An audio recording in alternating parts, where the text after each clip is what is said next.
to the February 18th, 2023 County Board meeting. I'm County Board Chair Christian Dorsey, and today I'm joined by my colleagues, Vice Chair Garvey and Ms. Crystal, Mr. DeFerranti, and Mr. Carantonis. Thank you for joining us here today for those of you who are in the boardroom, as well as those who are joining us remotely as part of our hybrid meeting model. I have just a few announcements before we get underway with our public comment. Masking is optional here in the boardroom. Board members and senior staff will continue to practice safe distancing and may wear masks depending on our individual preferences. For those of you who are intending to speak at today's meeting, for our in-person speakers, when you come to the lectern, you can adjust it to a height that's comfortable for you by pressing the up or down arrows that are located to your right. Please speak clearly into the microphone so that everyone can hear you. You do not have to press any buttons. The microphone is always on. If you are submitting documents as part of your public testimony, please hand those to our clerk, Ms. Jacobs, who is to my right, and make sure that your name and contact information is included on all documents. For those speakers who are joining us remotely, please keep your microphones muted and your cameras off until the clerk calls on you to speak. You can then unmute yourself using *6 if you are joining by phone, or by clicking the microphone button on the toolbar if you are using the Teams on the Teams app or joining on a Teams browser. The Spanish language interpreter is available for our public comment portion of the meeting. Could our interpreter please introduce themselves in English and then in Spanish? Good morning, this is Charlene Varela, your Spanish interpreter. If you need me, please let me know. I'm here to help you. Buenos días, mi nombre es Charlene Varela, su intérprete en español. Si me necesita, déjemelo saber. Muchas gracias. Gracias. And occasionally you may see board members leave the dais. It doesn't mean that we are leaving the meeting. We do have the ability to follow the meeting in the back with audio and video. And with that, we are now ready to hear from any speakers who are here for public comment. As a reminder, the purpose of our public comment period is for individuals to alert the board to issues that have not been the subject of a recent public hearing nor are scheduled for an upcoming public hearing, to ensure that we hear a range of topics and to be fair and consistent across all speakers and issues. We do have a one speaker per topic rule. This rule also helps the board efficiently manage the main purpose of today's meeting, which is to consider the items that are on our regular agenda. And so we appreciate everyone's help in adhering to the meeting procedures and being respectful to your fellow residents. If you are here with a coordinated group, and it doesn't appear that that is the case, we do ask that you identify one representative to raise your topic, and then that representative is certainly welcome to let us know of others who may support their viewpoints. But also, this is not the only way in which you can reach members of the county board. We have a variety of opportunities where you can engage with us. Of course, you can always write, send communication to the board read by all board members by sending it to the email address countyboard@arlingtonva.us.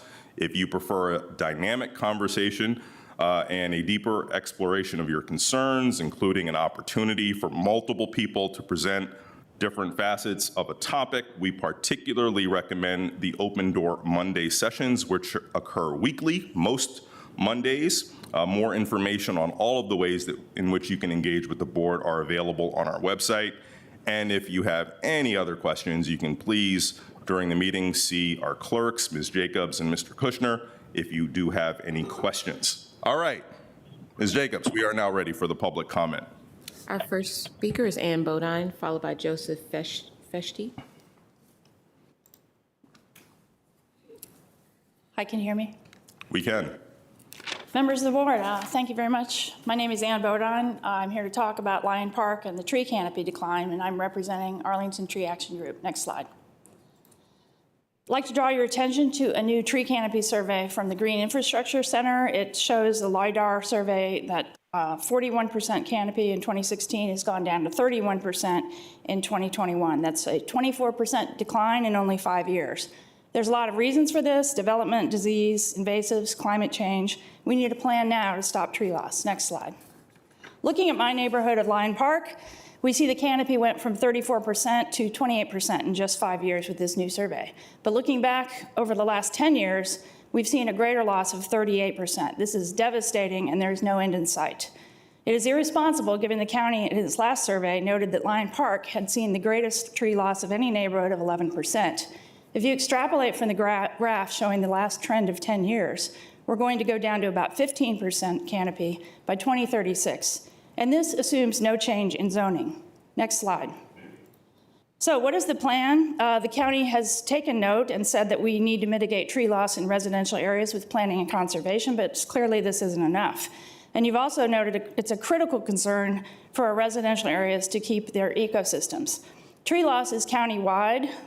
We need to reduce lot coverage on residential areas as a first step and explain how we're going to achieve a 40% overall canopy goal in light of this new data.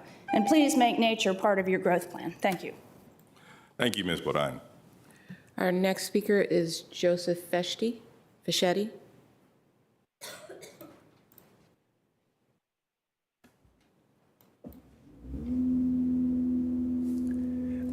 May it please the board.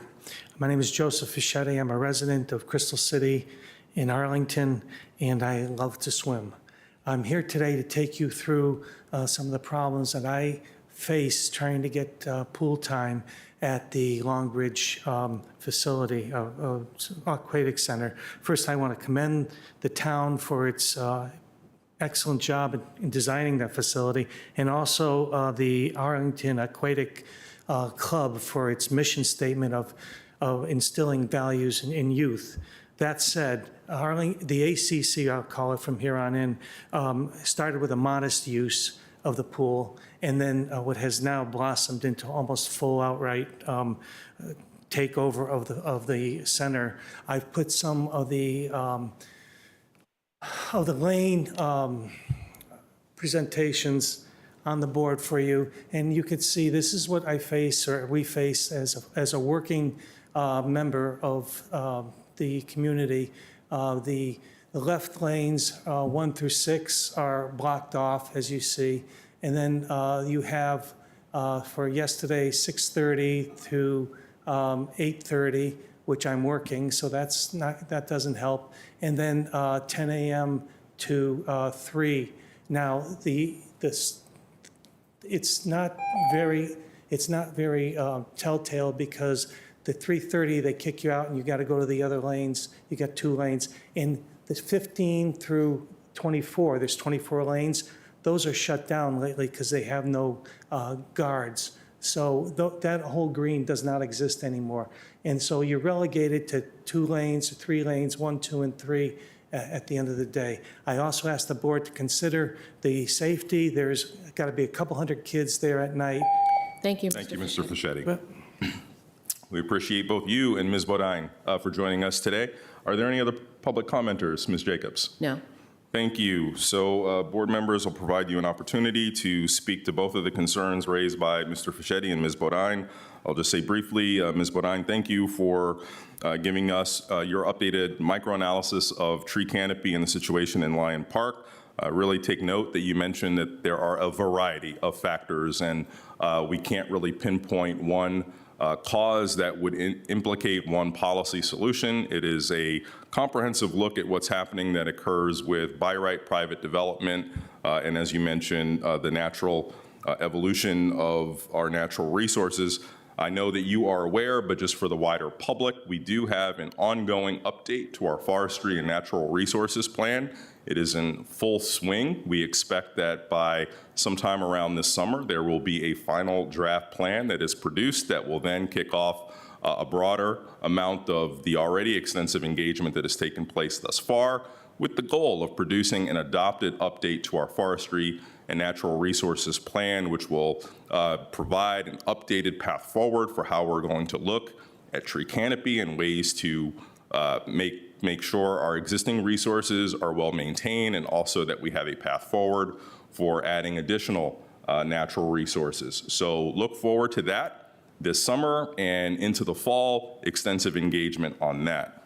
Mr. Fischetti, you highlight an issue which is a problem for you, but larger, actually indicates some good news. We actually have a very vibrant interest in aquatics in Arlington County.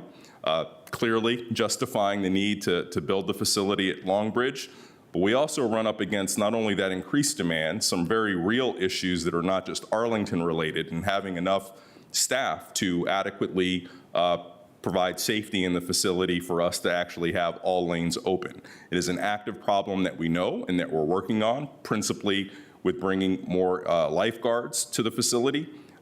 So I do very much sympathize with your not being able to find the appropriate lanes during the times that you desire. I think this will improve over time, but I do take note that you are experiencing some personal challenges in terms of getting the access that you desire. I apologize for that, and I think that our Department of Parks and Recreation is certainly looking to expand opportunities as much as possible. Colleagues, Ms. Garvey. Yeah, I'll just note, I find myself thinking we have a plan for that. As you said from Ms. Bodine, we've got the update of the forestry and natural resources. We're very aware. In fact, I've been upset about a couple of trees going down in my neighborhood. And for Mr. Fischetti, we've got our budget session coming up, and Parks and Rec will be there, and I imagine we'll get some reports on the pool. And you certainly brought forward some questions that we can ask of our staff. I don't have those dates in front of us, but we're going to have a presentation from the manager just sort of opening up our budget process at the end of this meeting, if you're interested in that. But you can certainly follow that, and appreciate you coming in and letting us know that you're having trouble. And it's kind of good news and bad news, as our chair pointed out. Thank you. Thank you. And Mr. Karantonis. Thank you, Mr. Chair. To Ms. Bodine, these are, of course, concerning numbers. I trust that that you gave us your presentation so that we can review that again. There is an ongoing process, and I think we're very serious about looking at how the tree canopy in Arlington evolves and what are the factors that affect the ecosystem. We are also aware that there are tipping points, and we want to avoid them, right? So that's also important. That doesn't only affect, the residential neighborhoods. It affects the entirety of the county and the total of its natural assets. To Mr. Fischetti, I am a user of the pool, and I understand very well the problem. I couldn't agree more with Mr. Dorsey. It indicates a very good problem. The place is full, it's used, and last Saturday I was there, and it was beyond belief how many people were there, many families, kids, everybody. There are things that have to do definitely with staff. I can see that with staffing, and this is something we will talk in our budget sessions, but I think there are also things of more efficient managing. So, for example, the change of the layout of lanes from 50 to 25, it takes like an hour and a half, which I still don't understand why. So I believe that we will have a lot of questions and answers in the upcoming sessions. And I, reserve the opportunity to get back to you and hear more in detail where the issues reside, so that we can be more specific in addressing them. Thank you. Thank you both. Seeing no other desire for any comments, that concludes our public comment. Thank you again, Ms. Bodine and Mr. Fischetti. We appreciate your time. Our regular agenda is advertised to begin at 9 a.m. We cannot begin before, so until then, we will just take a brief hiatus before we start with consideration of our consent agenda. We'll be back here promptly at 9 o'clock. Thank you. Okay.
consent agenda.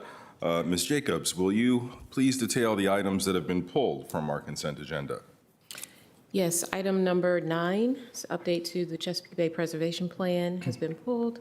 Number 15 is an award of contract, South Arlington Ridge Road and intersection improvements, as well as number 23, which is an RTA for Code Chapter 10 updates. Those 3 items have been pulled. Thank you, Ms. Jacobs. Anytime a motion will be in order for our consent agenda, minus these excluded items. So moved. Mr. Carantonis, so moved, seconded by Ms. Garvey. Is there any further discussion? Then all those in favor of the consent agenda minus those 3 items, say aye. Aye. Any opposed? The ayes have it, and the consent agenda is approved. So we will hold a public hearing on those 3 items that were pulled from the consent agenda at the start of our evening segment of our recess board meeting on Tuesday, February 21st. That public hearing will begin no earlier than 6:30 p.m. If you would like to speak on one or more of the items that were pulled from our consent agenda, you can register on the county board's website starting today. If you don't have access to a computer, you can call the board office at 703-228-3130 to register to speak at the public hearing, or you can also sign up on the day of the meeting itself up until the point at which the consent agenda is considered. So there are many items that remain on the consent agenda, and the board voted to approve a couple of dozen items, including minor site plan amendments, use permit requests, ordinance amendments, and requests to advertise, and more. These items were put on the consent agenda because they were thought not to require additional debate and discussion, but that does not mean that they are not important. So I want to take a few minutes to highlight several items in particular. First, Unified Residential Development, which was item number 1 on our agenda. This use permit preserves a Sears Westley kit model home built in 1925 in the Ashton Heights neighborhood. It will allow the owner to build a new, smaller dwelling on a subdivided lot that will be complementary to the existing home's architecture, and that will enable that homeowner to have the type of home that will better enable them to age in place. This home is identified as contributing to the Ashton Heights National Register of Historic Districts, which was consummated in 2003, and its preservation addresses the adopted goals in our Historic Preservation Master Plan. Next, we have a number of child care use permits that were approved. These 3 use permits exemplify the county's commitment to maintaining and increasing quality child care in our community. Our vote renewed the use permits for the Little Beginnings Child Development Center in Ashton Heights, the Harvey Hall Apartments and after-school program in the Arlington Mill neighborhood, which primarily serves lower-income families within the building. And we also approved a subject use permit, which piggybacks on our action last month to Easter Seals to operate a child care center in the Colonial Village neighborhood. We next considered a number of grants. These are good things, money that's coming to the county to advance some important initiatives. So we accepted and appropriated grant and state funding that was awarded to Arlington for a litter prevention and recycling grant that will support our programs, $47,000 from the Virginia Department of Environmental Quality. We also received a grant from the Virginia Department for Aging and Rehabilitative Services, which will enhance and improve our protective services relating to the abuse, neglect, and exploitation of our seniors. And then we also received a grant from the Virginia Department of Behavioral Health and Developmental Services to support Arlington's Parent-Infant Education Program, which focuses on early intervention services for infants and toddlers with disabilities. And then there were a number of items that the board authorized advertisement of amendments to our code and ordinances. Item 21, proposed amendments to Chapter 66 of the Arlington County Code to update the technology zone qualifications language to align with current business processes and trends in the technology industry as one tool to keep Arlington competitive in the market. That will be heard as part of our budget public hearing on March 28th. Then we had an item which, if approved on March 18th, will address increased flooding risks from recent and progressively intensive rainstorms by enabling the establishment of stormwater management facilities on public lands and providing increased flexibility for the location of public space amenities and features within required setbacks. And then item 24, which, if approved on April 22nd, would allow a variety of updated indoor recreation uses in a range of mixed-use commercial and industrial zoning districts, as well as amending existing regulations of already defined uses in our zoning ordinance. This is in response to increased demand for indoor recreation such as gaming centers, escape rooms, and even pickleball. So this also furthers the county's commercial market resiliency strategy of modernizing Arlington's regulations, practices, and processes to ensure responsiveness and readiness to economic shifts in our market.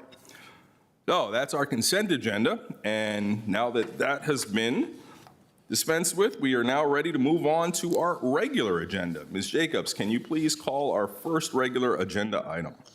Item number 27A, items number 27A through C, public hearing and consideration of requests related to the development of the Joyce Motors site at 10th and Irving Street. Okay. Mr. Schwartz, would you like to direct the staff presentation? Thank you, Mr. Chair. Joining us in person today, we have Adam Watson, Dennis Sellen, and hiding over in the back there is Mike Haluski. So I'm going to turn it over to Mr. Watson. Thank you. Good morning. Yes, this is the 10th and Irving Street site plan, also known as the Joyce Motors site. I'll be covering the transfer of development rights in the site plan, the ordinance of vacation, and then a related dedication of easement and right-of-way offsite. So jumping into the site, this is located in Clarendon at the intersection of 10th Street North and North Irving Street, and the site is comprised of part of the existing Joyce Motors service establishment and the surface parking lot for what used to be the Silver Diner restaurant. This site has a general land use plan designation of medium density mixed use and is within the Clarendon Revitalization District. The zoning is C3, and there are no proposed changes to either the GLUP or the zoning designation. Just to summarize this site plan, this is a 11-story residential building with ground floor retail along 10th Street North, a total of 5.87 FAR and about 241 dwelling units. The retail space is about 3,600 square feet. Underground parking is provided in the garage at 0.64 spaces per unit for residential and 1 space per 455 square feet for retail. Crucially, the applicant is preserving, refurbishing, and relocating that historic Joyce Motors facade to the build-to lines at 10th Street and Irving, as recommended in the sector plan. They're also going to be constructing portions of new 10th Road North, which is called for in the sector plan just to the north of the site, and a portion of a new alleyway that will run north-south on the west side of the site. There's also going to be density from a TDR. This site will be a receiving site for the Clarendon Barbershop preservation that I'll talk about on the next slide. In terms of zoning modifications, we have requests for additional density, reduced parking and loading, design requirements, and density exclusions. So the transfer of development rights is related to full building preservation of the Clarendon Barbershop building located at 1407 and 1411 North Garfield Street. This is the sending site, so the applicant would record a permanent exterior architectural preservation easement and then transfer unused density to the Joyce Motors site of approximately 14,000 square feet. And this fulfills a sector plan recommendation for full building preservation at this site, and also complies with the sector plan's recommendation for preserving the architectural heritage of Clarendon. Also related to this is vacations on site, so that area may be incorporated into the site plan. And then over at the barbershop site, as shown on this image at the bottom right-hand side of the screen, a dedication of sidewalk easement and a very small portion of existing street in fee simple. The Joyce Motors site is guided by the Clarendon sector plan, which was just updated last year in 2022. It's largely form-based and mostly codified in Article 9.2 of the zoning ordinance, which is the Clarendon Revitalization District. It sets forth a number of key requirements for this site that I've listed here on the screen. That includes preservation of the historic facade with a 10-foot step back immediately above that preserved portion of facade, additional building step backs at 75 and 95 feet, and then a maximum height of 110 feet. In terms of use mix, this is a mixed-use building, which is consistent with the requirements. It also sets forth a number of streetscape and build-to-line requirements with which this project also complies. So I think I jumped ahead of my first bullet here to just say that this proposal does meet the zoning ordinance requirements for this site. In addition to that, it furthers all three of the overarching goals of this sector plan, which are shown on the right-hand side of the screen. And examples of that include creating and improving walkable streets and streetscapes, respecting the architectural heritage of Clarendon, efficient use of transit and parking, and introduction of greater housing variety and retail options. In terms of community benefits, the applicant is proposing to commit 9 on-site affordable dwelling units. Majority would be family size, so you have 2 3-bedrooms, 3 2-bedrooms, and 4 1-bedrooms. In addition to that, a public space monetary contribution of $557,000 towards future planning efforts within the revitalization district. Multimodal transportation monetary commitment as well of $400,000. Construction of curb extensions just to the east of the site to further our Vision Zero goals in terms of increasing pedestrian safety crossing 10th Street where the existing rapid flashing beacon is. They're taking advantage of the green building incentive policy. I'll note that this project is the last one that's vested under the previous iteration of this policy. However, the applicant is voluntarily committing to do a number of the prerequisites of the new policy. That includes the EV charging, energy benchmarking, central ventilation ceiling, biophilia, equity, diversity, inclusion, and some more. In addition to that, there's the historic preservation, again, of the facade. On site, there's money set aside for an interpretive signage or historic marker to be reviewed by the HLRB, and then full building preservation off-site of the barber shop. We had a robust community engagement process. In addition to having our standard online engagement and 2 SPRC meetings, we also had a Clarendon site plan kickoff meeting back in June to discuss the 3 site plans that are active in Clarendon and the updated policy guidance for each. This project did go to a number of commissions, including the HLRB, for discussion twice in September and November.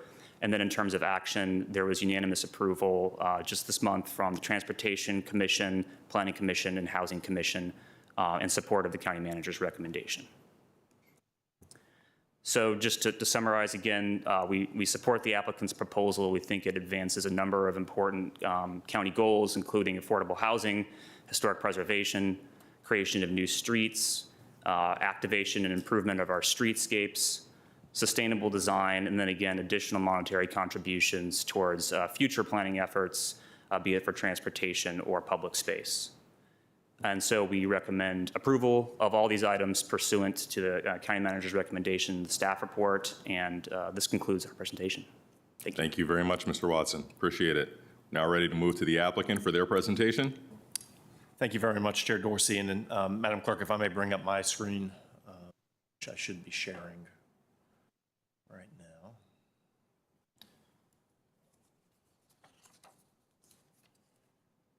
All right. Well, good morning, board members. My name is Andrew Painter with the law firm of Walsh Colucci, speaking today on behalf of the applicant or partners. Joining me this morning is Ryan Orr, Tyler Orr, and David Orr from Orr Partners, as well as Nicholas Cummings from Walsh Colucci. Kevin Crosby, who is our project architect, is seated to my left, and I'll be turning it over to him in just a few minutes. But I'd like to recognize David Orr, just say a few prefatory remarks. David? Good morning, everybody. It's nice to see you all again. We're really excited to be here as really the kickoff of the revitalization of Clarendon after a really informative, participative, and productive sector plan update that spanned about 2.5 years. So we're excited to be here. I'm joined by my son Ryan, who's our Director of Development, and my son Tyler is our Director of Project Management. And we'll be happy to answer any technical questions that they may arise. Thank you. Thank you, David. So just to start off, and I'll just say again a couple introductory remarks. I do want to thank staff for its hard work on this request, especially the efforts of Mr. Watson, Ms. Melissa Danowski from Housing, Aaron Schreiber. The two of them proved vital, not only in negotiating community benefits, but also our affordable housing contribution. Dennis Sellen on transportation, and Commissioner Hughes led a very robust and proficient SPRC process. We have been at this for over 3 years. These are the closing days of what has been a very long site plan process. We actually filed our application in October of 2019. It was officially accepted for processing in April of 2020, and at that point it was held in abeyance for about 2 years pending the outcome of the Clarendon Sector Plan update. Fortunately, the sector plan now provides clear and unambiguous guidance on a variety of things in terms of heights and step backs, but also what to do with the historic Joyce Motors facade and that resource, whereas before there were conflicts in the county's planning policies. And so this proposal does seek to take a major step forward in the implementation of those new policies. It's a pretty unique application in a couple of different ways. The first is the partnership with our adjacent neighbors and owners. We hammered out an agreement with 2 other owners and a variety of sub-owners over the course of a year to divide the block that is bound by 10th Street North, North Irving Street, and Clarendon Boulevard into 3 developable blocks. So it was a hotly contested negotiation. There's also a reciprocal easement agreement that calls for the maintenance and construction of the alley and 10th Road North, which we are delivering with this project, as well as an underground parking garage to serve all 3 parcels. In terms of our partnership with staff, it's been unique in that venture as well. We have worked with staff on a variety of things during the sector plan process, including providing information about what to do with the proposed 10th Street Park, as well as Fire Station number 4. And I do think that this project does show what happens when you can have public and private aims coming together. It's unique also in terms of historic preservation. We have a 3-pronged historic preservation approach. The first and most talked about one is the preservation of the Joyce Motors facade and incorporating that facade into the proposed building. Even before we filed our 4.1 site plan, we met with historic preservation staff about trying to discern the most appropriate approach for the preservation of this resource, just given its condition and the quality of construction. The plan that we developed through our discussions with staff, which is now enshrined in the sector plan, is to preserve the most historic and salvageable portions of the building, restoring them, and then reinstalling them at the most visually prominent corner of the property. We've also committed to $25,000 for on-site interpretive signage. That could be plaques, it could be signs, it could be things embedded in the concrete that talk about not just the historic Joyce Motors as a company, but the streamlined modern architecture that this facade represents. And third, as Mr. Watson said, we are preserving the Clarendon Barbershop building in its current place. In total, the preservation of that resource is something that is specifically called for in the Clarendon sector plan, and we are using the county's transfer of development rights process. So we do think this is an exciting opportunity to use the 4.1 process to preserve both of these resources.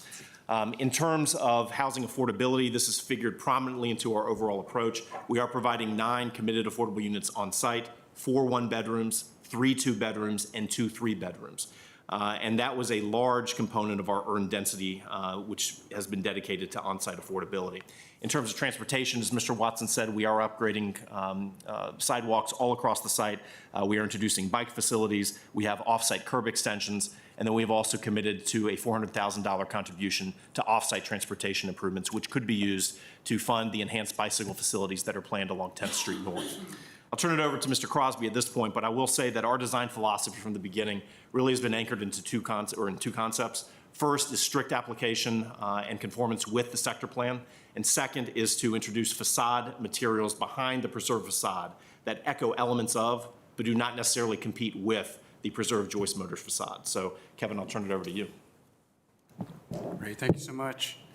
Good morning, everyone. Happy to be here today.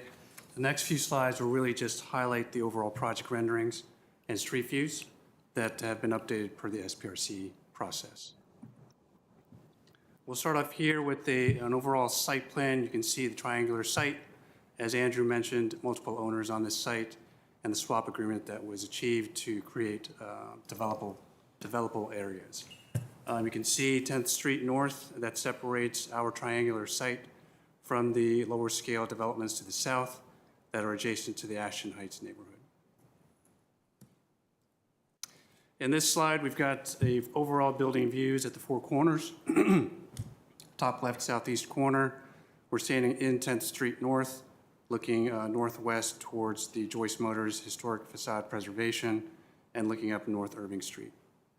At the top right, we've got the view from actually Bingham Center North, in 10th Road North, and looking down the new alley between Bingham Center residential building and our Joyce Motors construction.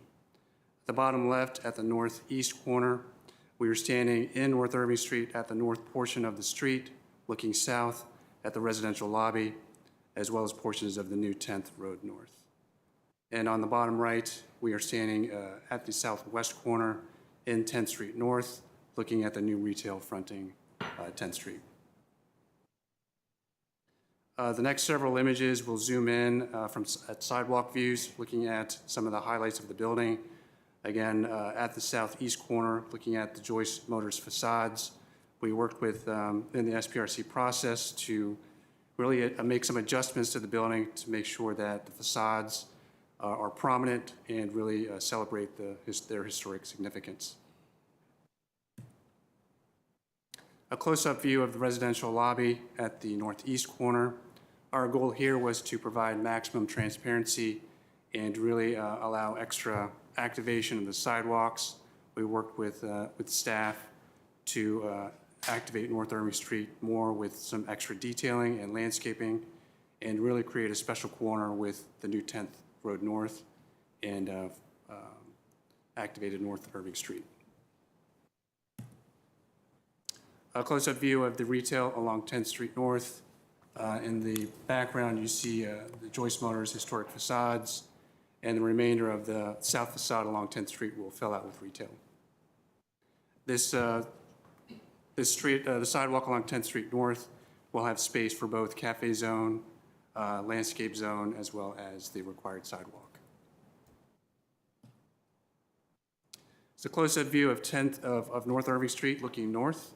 And this is, as I mentioned before, some of the feedback adopted into the design, add a little bit more detailing along the facades from the first and second floor, as well as adding landscape to the shy zone along the sidewalk, helping to make the building warmer and the experience, or enhance that pedestrian experience.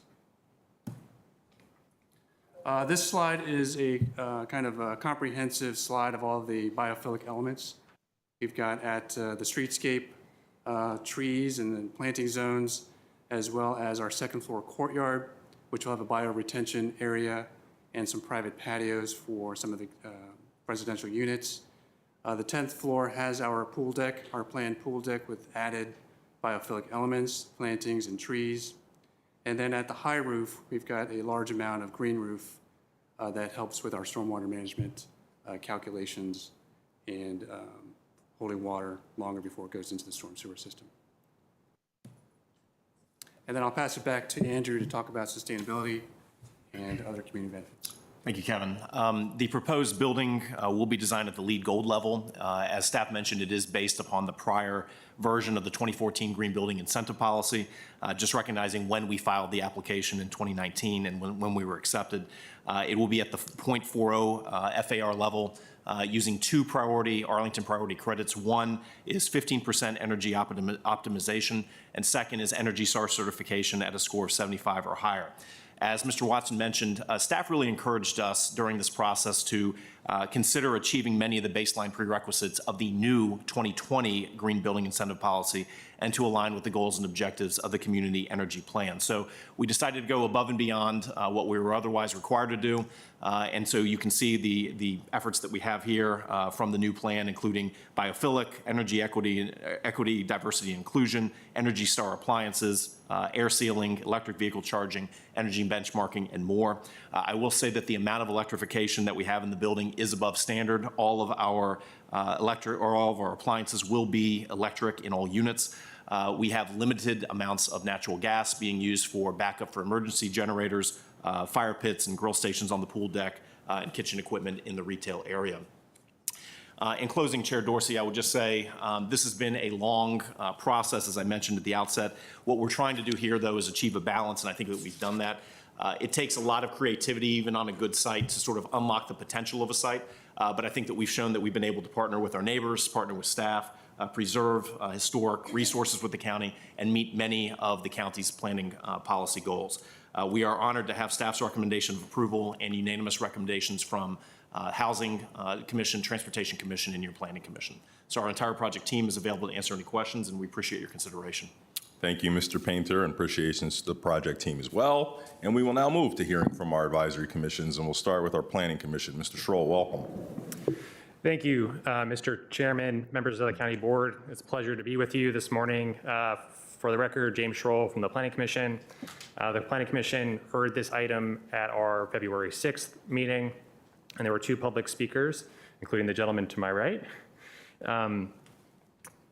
As the board considers this site plan, it's important to remember the amount of analysis and community conversation that has led to this point. The Joyce Motors site plan was part of the analysis under the updates to the Clarendon Sector Plan, which was adopted by the board last year, which provided additional height, revised transitions, and permitted this site plan to be considered this morning.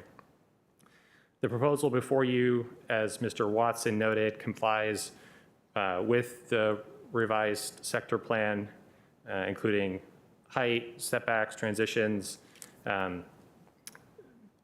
As has been noted, the applicant is preserving the facade of the Joyce Motors building, although moving it to the corner. So not preserving it in situ, but certainly incorporating into a new building. And also preserving the Clarendon Barbershop building as called for during the sector plan through the TDR. Our letter reflects the nature of our discussion, which was largely focused on sustainability, incorporation of bird-friendly glass, landscaping, and also affordable housing. The Planning Commission found that the proposed vacations are in substantial accord with the comprehensive plan and recommended that the county board approve the sending site, receiving site, and the site plan for a new building at this location as outlined in the staff report. These motions passed unanimously. The Planning Commission made no further recommendation on this item, and that concludes my report, Mr. Chairman, and I'd be happy to answer any questions. Thank you so much. We appreciate your staying around. And joining us virtually, I believe we have Karen from the Housing Commission. Good morning. Thank you very much. I'm Karen Surface. I'm a member of the Housing Commission. The commission advises the county board to approve the Joyce Motors site plan project. The commission was very pleased with the inclusion of 5 family-size committed affordable units, including 2 3-bedroom CAFs. However, there was concern about the total number of CAFs being committed at the site. The commission would like to see a larger share of the total units committed as committed affordable units. However, we are also a little bit concerned about the market rate mix and the size of the market rate units. In general, we'd like to see larger units and more family size units to support market rate renters with families. We are very happy about your consideration of the and support of affordable housing in Arlington. If you have any questions, thank you. Thank you, Ms. Surface. And joining us from our C2E2 Commission, Majdi Shamali. Mr. Shamali, take it away. Thank you. Good evening, board. Good evening to all. Good evening. Good morning, board. Good morning to all. It's already been a long day. No. Thank you. Quick introduction. I'm Majdi Shamali. I'm a commission member with the Arlington County Climate Change, Energy, and Environment Commission. And one of our goals is to help the county in making decisions about new buildings in terms of their ability to support the climate, the community energy plan. And so we have been involved in the review of the documents submitted by the applicant and in the SPRC process. And we have submitted a letter to the board in our findings. Our concerns are, and we have developed as part of this process a standard checklist that we use to set the criteria by which we're going to evaluate each building proposal. and that is also included in our submittal to the board. And so key among them is our measures for energy efficiency, renewable energy, electrification of buildings. And that is a key point. Just a quick reminder that the county has set a goal of carbon neutrality by 2050. And one of the key components of the community energy plan is incentivizing new buildings to be designed, built, and operated more efficiently than is required by code. As has been mentioned, this new building falls under the prior Green Building Incentive Program. Although some of the new incentive programs, some of the new requirements haven't been met, but certainly not all. Our general concern, as iterated in our letter, is that this building will not meet the minimum energy and sustainability criteria to support the county's 2050 plan. So there are 4 areas that we urge that we look at in terms of reviewing applications. We want them to be, for new buildings, we want them to be highly efficient, as electric as possible, and with the ability to make electricity renewable and carbon-free in the future. The building targets LEED Gold. The Commission recommends LEED Platinum. 15% over LEED Gold. If LEED Platinum is not a possibility, 15% over LEED Gold certainly can be improved to at least 25%, is in our opinion. And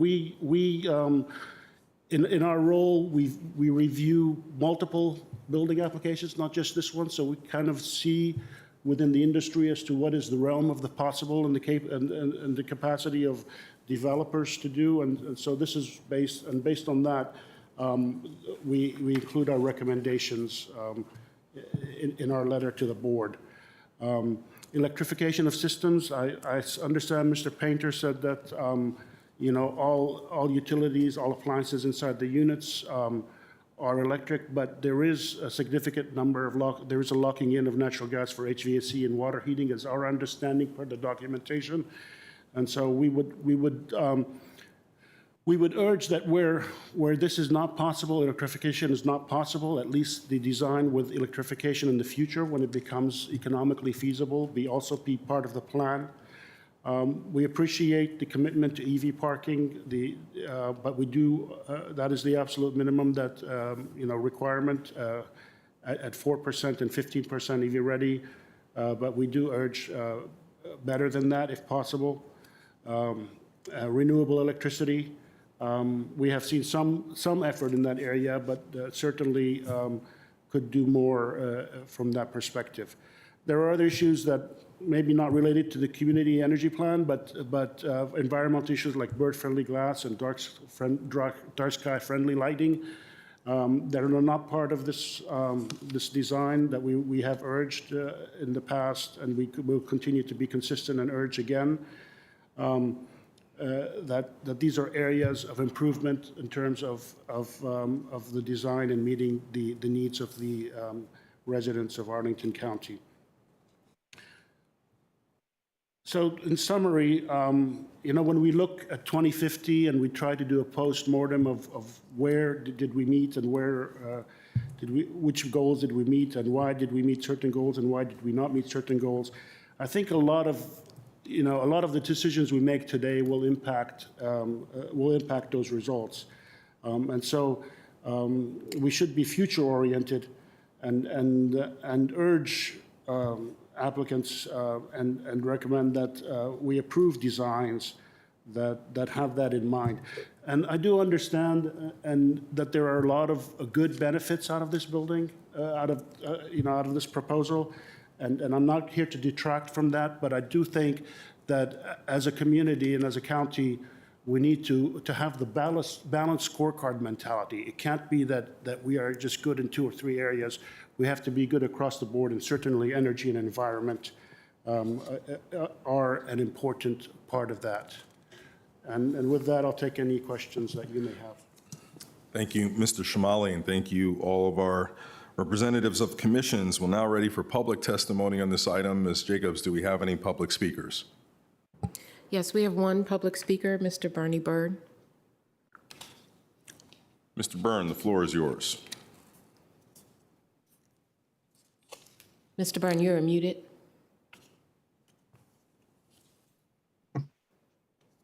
I'm sorry, something happened. All right, we hear you now. Okay.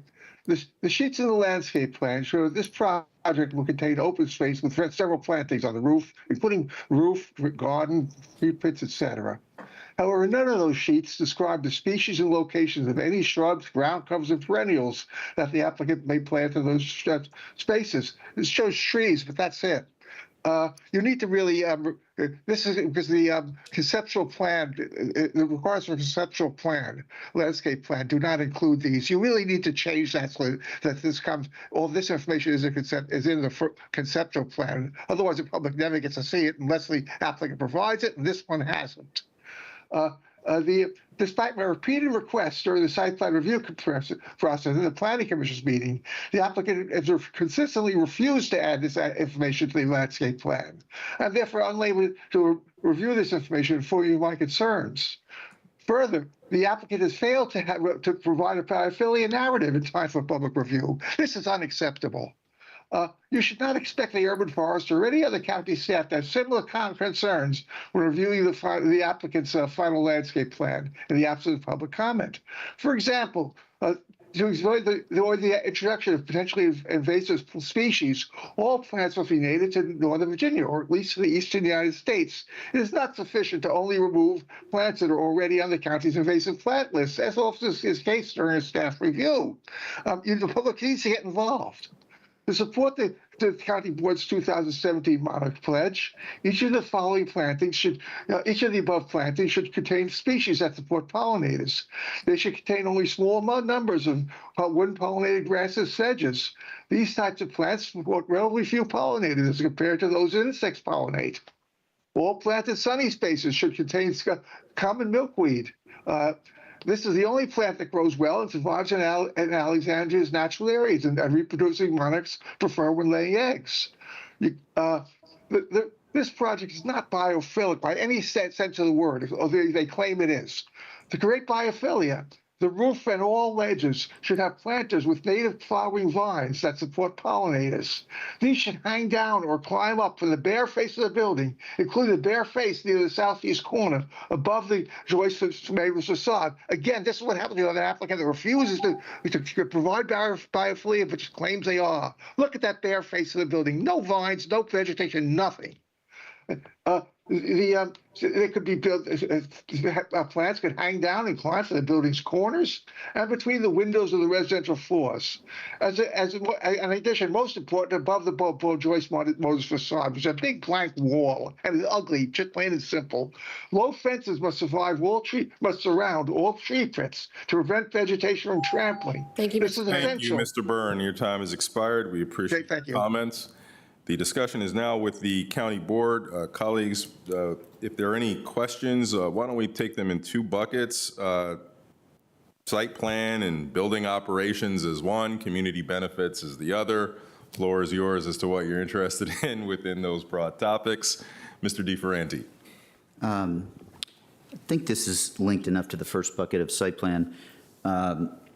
Maybe it's for staff regarding the development of the full triangle. And I don't think it's by any means certain. It's my understanding that there's a link between this project and the others, and Mr. Orr kind of described that. Do we have a sense of when that piece of it might be ready such that these two together could be built, timing-wise? Yeah, thanks for the question. Yes, there is another active site plan application that covers the remainder of this block. It's the Bingham Center project. I believe they've had at least a few community engagement meetings so far. And in terms of timeline, I guess where the board would be hearing that, I'm thinking maybe in the summer or in the fall time.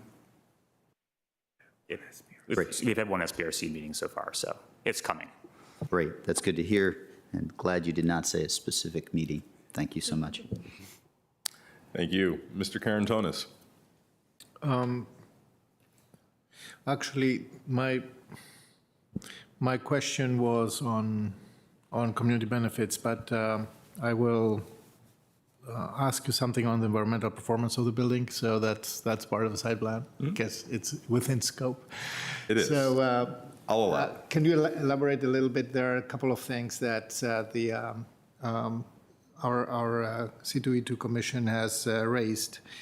So, for example, be a little bit more specific on where fossil fuels will be actually used, and where whether this is only for HVAC or for heating water or other uses. The second thing is you mentioned an energy benchmarking, and I would be delighted to know how more or less what this exactly means and how this will be informing the maintenance and improvement of the building on the long term. These two, for starters, and future electrification readiness of the building. Thank you. Thank you. And I would probably recognize Rachel Nicely or Laura Featherstone with Sustainable Building Partners to speak to this as well.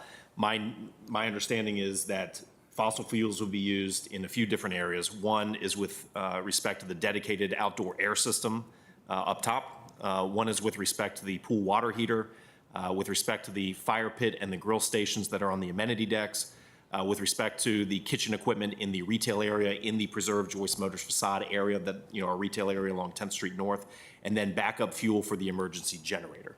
Everything else would be electric, I believe. Correct.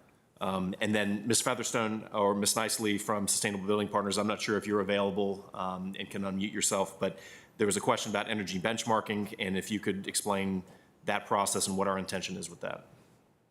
Yeah, hi, this is Rachel Nicely with Sustainable Building Partners.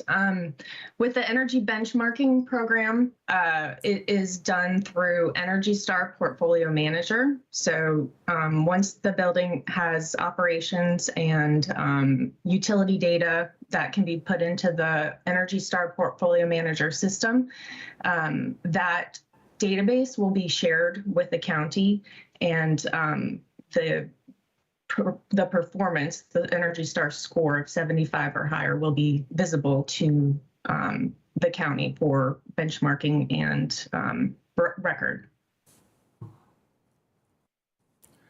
So, okay, thank you. Okay, I'll note that C2E2 provided us their letter and their matrix analysis as of January 27th.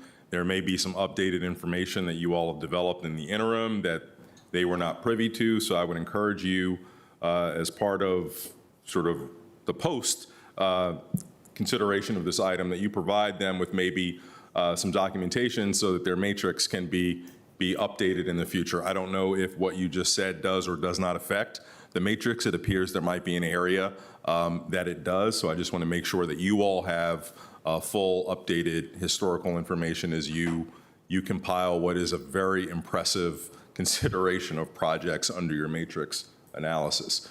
Ms. Garvey. Yeah, thank you. While we're on questions with C2E2, we heard from Mr. Shamali that they're concerned about the lack of dark sky lighting, but I thought I heard in your presentation that you are doing something about the lighting at night. Could you cover that?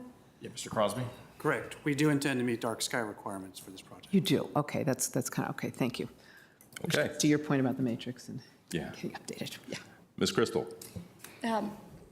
Develop on the question about native plant species. I know we do require that tree species be listed, and so we have those, but I noticed there were quite a few renderings on slide 14, for example, about what the plantings might look like. Do you have a sense of what those species might be, or can you give us some insight into how you prioritize and select those? Certainly, and Madam Clerk, if I may share my screen just one more time, and I'd probably want to recognize Alia Horvath with Oculus, who is our landscape architect for the project. My understanding, at least, is that we will be pursuing native species, regionally appropriate and adapted species, as well as pollinators. Not all pollinators, but those will be determined at time of footing degrading permit per the standard site plan conditions when the final landscape plan has to be submitted. And I believe, and I defer to staff as to whether or not that's the standard time frame, but I think that's the case.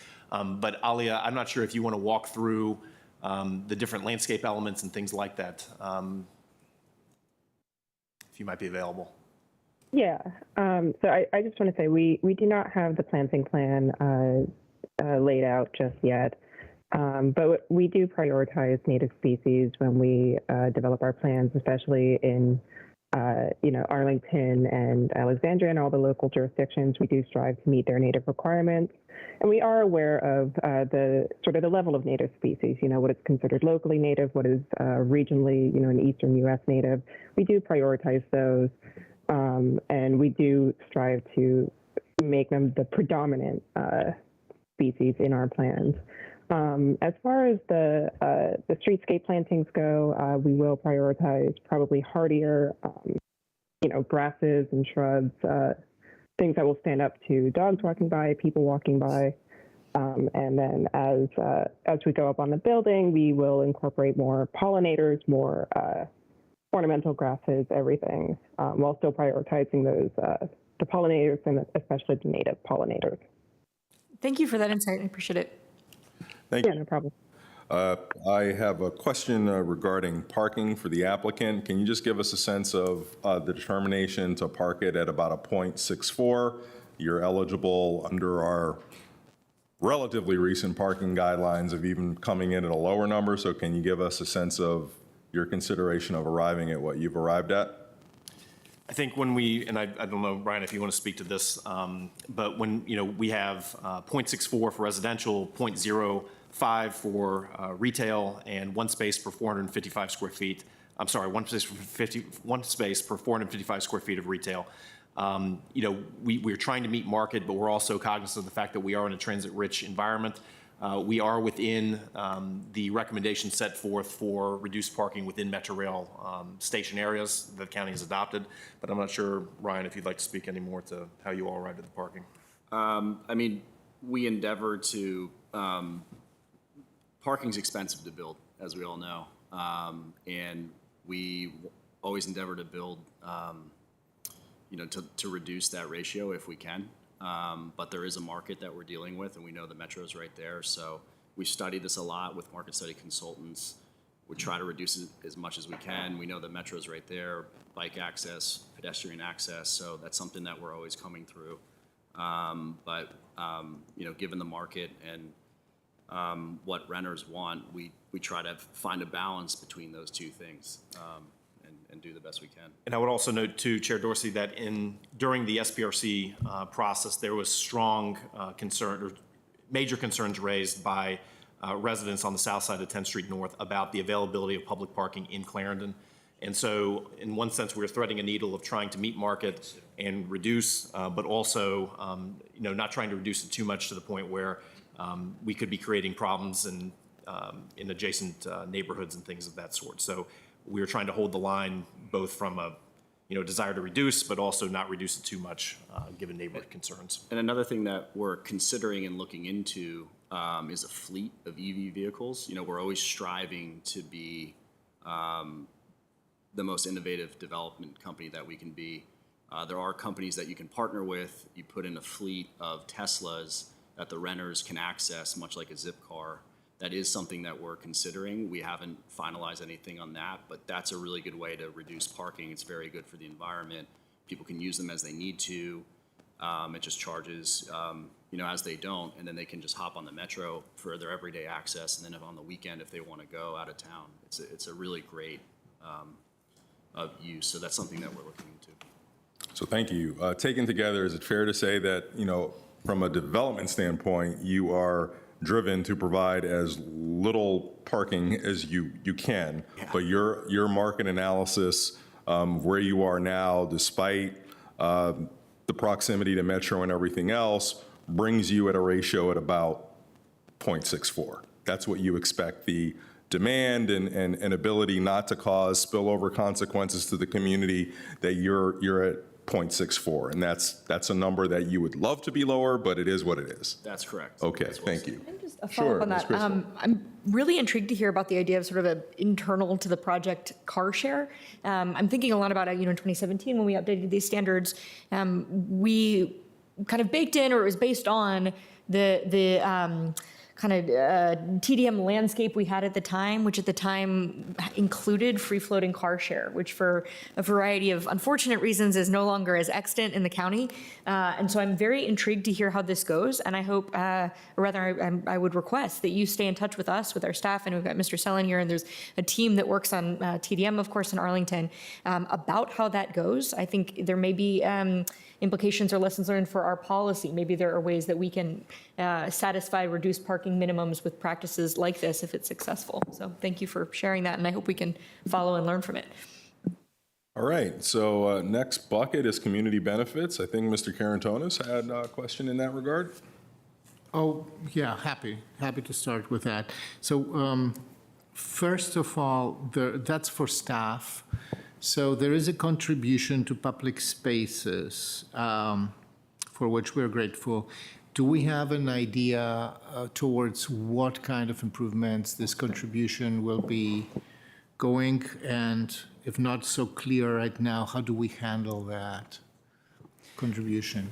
Yeah, thanks for the question. The money can be used towards any public space improvement in the revitalization district. Right now, there are probably 3 options that come to mind based on the sector plan guidance, which would be the Fairfax Drive frontage over by the St. Charles Church near Northside Social. There's a existing plaza that's planned to be improved via the sector plan at the north end of Irving Street. And then in addition to that, there's of course the planned 10th Street Park, or the options for 10th Street Park just across the street at Irving Street as well. And so it could be used any one of those. At this point in time, it's just money that would go to the revitalization district. And am I right to assume that next projects will be providing to some degree similar benefits, so they would be accruing, and then the community would have a point of providing input in how this money should be used or invested? Correct. There are 2 additional active site plans at this time, the Bingham Center and the Wells Fargo project, and both, I don't know for certain yet, of course, but it's quite possible they would have monetary contributions as well towards a public space. So yes, there'd be definitely more opportunity for public input as to where that money goes and what it's used towards. Thank you. I yield. Thank you. Mr. DeFerranti. Thank you, Mr. Chair.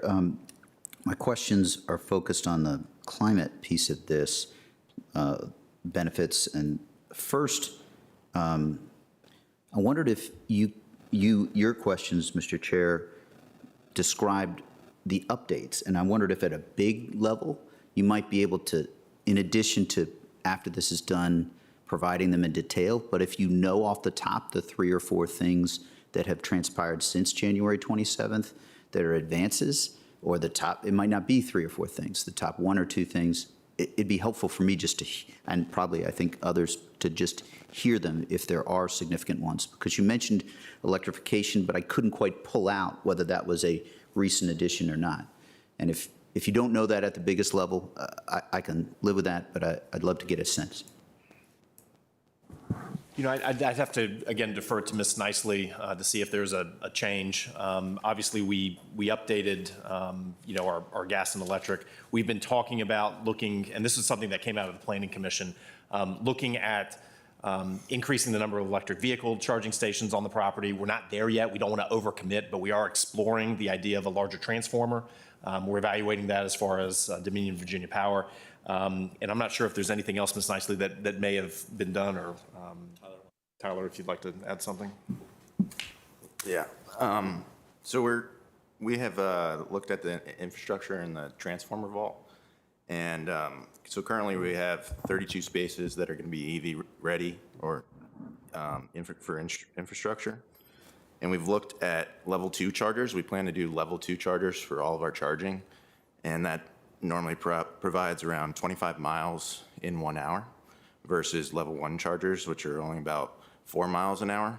We also looked at fast chargers. The issue with fast charging is that they degrade the battery life over time. So they're not recommended by manufacturers to be used on a consistent basis, and they are cost prohibitive. They're around $15,000 to $50,000 versus $2,000 to $6,000.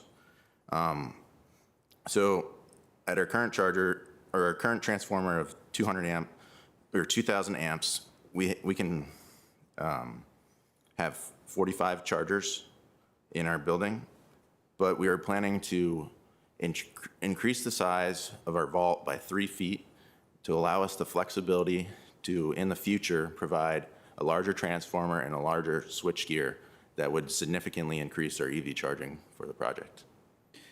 Great, thank you. That's certainly details that if I were getting to present, I might have wanted someone else to do the presenting, but it's super important, and that's an indication of how seriously you're taking this. I appreciate the sort of description of the updates, and I do fully associate with the chair's idea that if you can codify them, I think that would be helpful. The only other thoughts that I have are, I really appreciated, Mr. Shamali, your presentation, and I guess we have an update to our green building policy coming over the next, I think, 12 months and EV percentages is a big piece of the priority for me. And I just wanted to share that thought. The last thought is where we might not have unanimity. The top of the building, I lived in a building with a pool, and I'm very mindful of the green pieces to the roof in that slide you just showed. At least for me, in the green building policy, I'd be really interested in how we can encourage a shift to solar panels on the roof, or at least for part of the roof. I'm glad that this is, no disrespect to the applicant, but I'm glad that this is the last project under the old standards. 15% is way more than 4 years ago, than we typically would have gotten 4 years ago. But we're in the difficult space of, I generally feel significant change is necessary based on the science and rapid change, but forcing change at immediate structural levels is challenging. And so that's a few thoughts on the green building policy, and thanks for the work and the thoughts on EV. Thank you. Ms. Crystal, I believe you had a community benefits question? I do. I'm just interested in surfacing some insights about the affordable housing, the base contribution to offsite. This is not necessarily a problem with the decision to contribute rather than designate with the base contribution on site. There are probably pluses and benefits from our perspective as the county, right? We get money for the AHIF generally comes or funds projects that have a longer affordability horizon. So it's not necessarily a bad thing. I am, however, interested, this is the second project we've seen in a few months where there were on-site committed affordable units as part of achieving the bonus density, and yet still a decision to contribute money rather than designate another unit or two on-site to fulfill the base contribution. I'm just interested in the kind of calculus that you all enter into, knowing that you're already having to think a little bit about kind of the dedication and management of those 9 on-site CAFs. Why not add another one rather than do the base contribution? Anything we can learn from your decision-making about that? And David, I don't know if you have any thoughts on this. I mean, if you do the math, and we will not be making that formal decision until the shell and core certificates of occupancy are produced. But if you do the math, the way that the zoning ordinance values these units, it's the equivalent of either $438,000 or 5 on-site units, or 7 near off-site units, or 9 off-site units. The numbers in the zoning ordinance, the way it values the units, simply do not match with what the cash contribution otherwise could be. Okay. So it's a discussion that we've had with some members of the county board, but it's probably worth a look at how the zoning ordinance values the units. Yeah, very helpful. Thank you. That is, I mean, our AHO precedes, I think, probably any of us on the board. Is certainly a little delicate in terms of trying to update it, but that is a really helpful insight. So thank you, Mr. Painter. If I may add to that, Madam. Oh, please, Mr. Orr. Yeah, thank you. So the flip side of that is, as we looked at our affordable housing, the CAFs, the dedicated CAFs, we really reached out to the community, and talking to the Housing Commission, really got an understanding of the need for family-sized units. So you can see that we've really worked hard at skewing it in favor of the family-sized units to meet the needs of the community. Thank you. Thank you. We do appreciate that for sure. All right, Ms. Garvey, did you have a community benefits I question? actually really more had the nature of a few remarks and concluding remarks more so than a real specific question. so Then I'll we wait. need a motion in order to get to that place, and Ms. Crystal, take it away. All right. This will not be brief. Okay, I move the following regarding the 10th and Irving Street site plan. I move the manager's recommendations to first approve the resolution certifying transferable development rights from 1407 and 1411 North Garfield for purposes of historic preservation, that we approve the resolution transferring the gross floor area from the sending site to site plan 465, and that we adopt the ordinance for site plan 465 located generally at 3201 10th Street North with the associated modifications of the zoning ordinance requirements that are discussed in the staff report. I further move the manager's recommendation to enact the ordinance of vacation regarding first a portion of the public alley between Wilson Boulevard and 10th Street North, adjacent to 3240 Wilson Boulevard, and also a portion of public street and utilities easements on the west side of North Irving Street, with the conditions discussed in the staff report. I also move the county manager's recommendation to approve the deed of dedication and easement, substantially in the form of attachment 1 of the staff report, which dedicates a 13 square foot area for public street and public utility purposes and grants a 433 square foot permanent easement for public sidewalk and utility purposes. I also move that we further adopt the resolution in attachment 2 of the staff report to grant a density credit in exchange for the voluntary fee simple dedication. Finally, regarding the latter two, I move that we authorize the real estate bureau chief to execute the deed of vacation and other documents necessary to effectuate those ordinances of vacation, and that we also accept, or that we authorize the real estate bureau chief to accept the deed of dedication, both on behalf of the board and both subject to approval as to form by the county attorney. Thank you. So moved. Wait, Is there hang a on. oh, Before I make that motion, what did I miss? No, you didn't miss anything. I think you have it all correct. But just as a cleanup, I just want to clarify that. So you are moving the manager's recommendations in full for items 27A, 27B, and 27C as reflected in the board reports of February 10th, 2023, without modifications. Correct. All right, thank you. Indeed. So moved. Is there a second?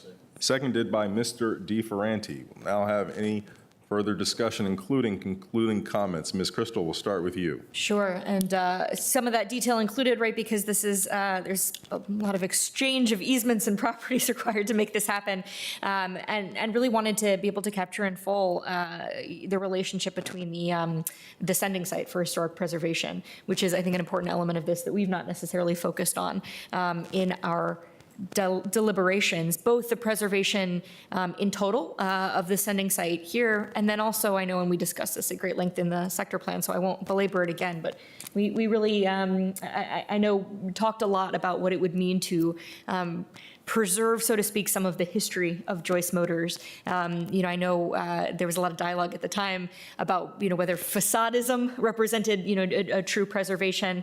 I profess not at all to be an expert, but I do think it's great that at least the final design is able to nod to, and more importantly, to educate about this history. I think it's an important physical example of Arlington's transition from the car-oriented suburb of the 1950s and 60s to a truly pedestrian, multimodal-oriented community of today. And when I think about our sustainability goals, it's good and right to focus on the electrification of the building, but it's also really important to think about what this project will contribute to our goals of organizing ourselves and our lives in ways that require far fewer fossil fuels and generate far fewer emissions by being transit-oriented and denser in its development. So I think this is a tremendous project. I'm very happy to support it.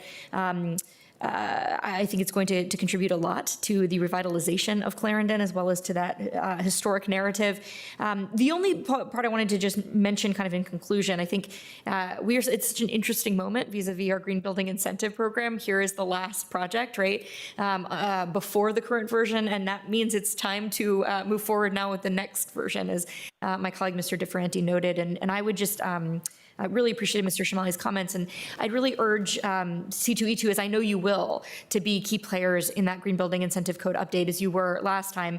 I think there is a little bit of a governance challenge that I can identify in one of our commissions having an independent checklist that is separate from the adopted policy of the county board. I think at best, it's got to be frustrating to our commissioners, right? Because you give us this really thoughtful feedback, but because your checklist is not policy, and if it is in alignment with policy, I can imagine it maybe feels like we are ignoring that feedback, which we are very much not doing. So I hope that there might be a way that we can get C2E2's input in the green building incentive program so that can be all of our checklist together, so that the applicants have a consistent expectation, our staff is applying something, and then the board can adopt something that we all believe are going to further our goals.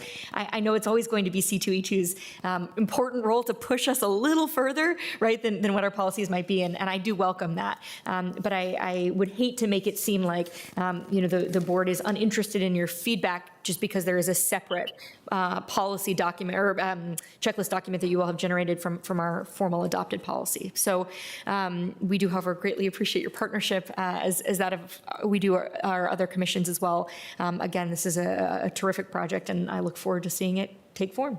Thank you, Ms. Crystal. Ms. Garvey. Yeah, thank you. Boy, there's a whole lot to like about this project. Thank you. And in fact, I even learned a little bit more today.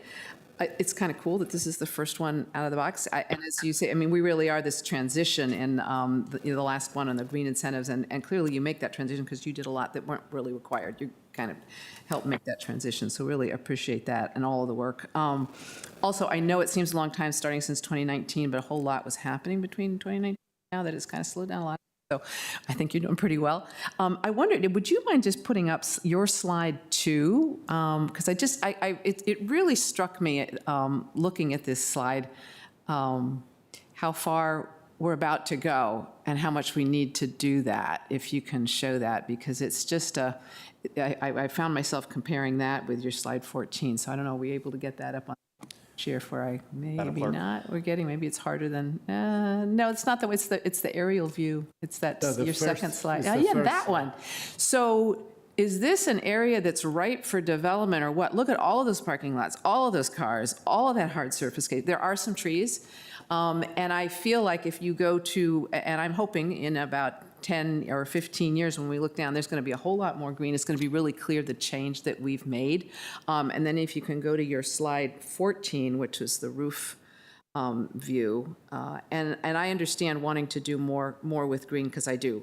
But hopefully this is a real start, and so that aerial view in the future have a whole lot more green.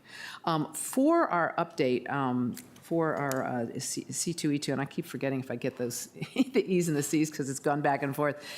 One of the things that occurred to me, and this came from a trip that I took and looking at a green roofs, they were looking at the number of bugs on the green roof and keeping track of it. And they found after the first 5 years, there were a few bugs, but not a lot. And after 10, there was a lot more diversity. So I think in our future, and this is more for us, I think one more thing to keep track of, but I think with the problem with pollinators and just the general insect apocalypse that we've been having that we're not talking about, but that's crucial for climate change, that we actually decide to start keeping track of these green roofs, and are they supporting bugs, and if not, why not, and that we really start to keep track of that. One more thing for staff to think about, but I'll be talking about that when we get to the update. And other things to follow up on, I really appreciate Ms. Crystal talking more about the card sharing, because my ears really, perked up too when you were starting to talk. I said, oh, that's a cool idea. So I will also really like to hear how that goes for you. I think we'd love to do the following up on that. And then thank you for raising the issue about the zoning and the affordable housing, and I think that totally needs to be looked at too. Really appreciate that. So this just feels like a real transition to where I think we're going to really wanting to go, and taking us a big leap, setting a good example, a big improvement for what we've got. Thank you for all the work and preserving the Joyce Motors part that needs to be preserved. I was never all about preserving the parking lot part. I think that was a good thing to let go in the past. But anyway, I just really appreciate the good work that you've done. And I think I don't think I remarked your batting average with the commissions. Mm-hmm. Unanimous from 3. I think that's close to some kind of record. We ought to maybe, colleagues, we ought to keep some kind of scorecard ourselves. I'm kind of curious because that's got to be real up there. Yeah, no, well done. Thank you so very much. Thanks. Thank you, Mr. Carantonis. Thank you, Mr. Chair. Ms. Garvey just stole my thunder. I was going to start with this first slide, which is really very revealing.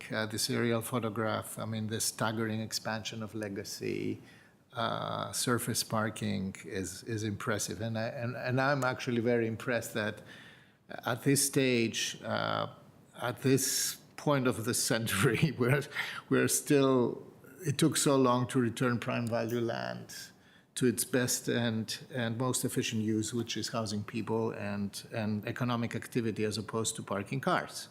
So I really appreciate this. It's not the very first building in this area, but it's the first with a new sector plan, and all the moving parts of the sector plan provides this area. And it's you talked about revitalization of Clarendon. We would. Actually, I mean, for a moment, I had to let this term sink in. Yes, it's indeed, this part of Clarendon is due for revitalization, and I think that you're contributing a lot with your project there. I also appreciate a lot the collaboration with staff and with the community to make this a far better project than it looked from the get-go. So we made some significant progress there. I appreciate your effort to make this building more efficient and to take into account the climate change and the challenges that we have with that. While I hear Ms. Crystal's, not skepticism, but questions about whether C2E2 is, the benchmarking that C2E2 is helpful or not so helpful. I'd say maybe the insights about what they're looking at is very helpful. What I'm concerned about is having dual policies or kind of warring policies. I understand that. Still, it helps me in any case to keep track of progress in site plan after site plan. This is a good thing actually, and maybe when we are going to discuss the update of our sustainability incentives, we may include some sort of a tool of transparency and tool of accountability on how we're doing, how we're measuring that. And I was very encouraged to hear you that you want to benchmark the building, and I'm still very interested to see how this will be working in practice. Housing. When I was going through the benefits, I was thinking all the time that it's a good thing. It's really very important to offer housing opportunities to moderate and low-income residents.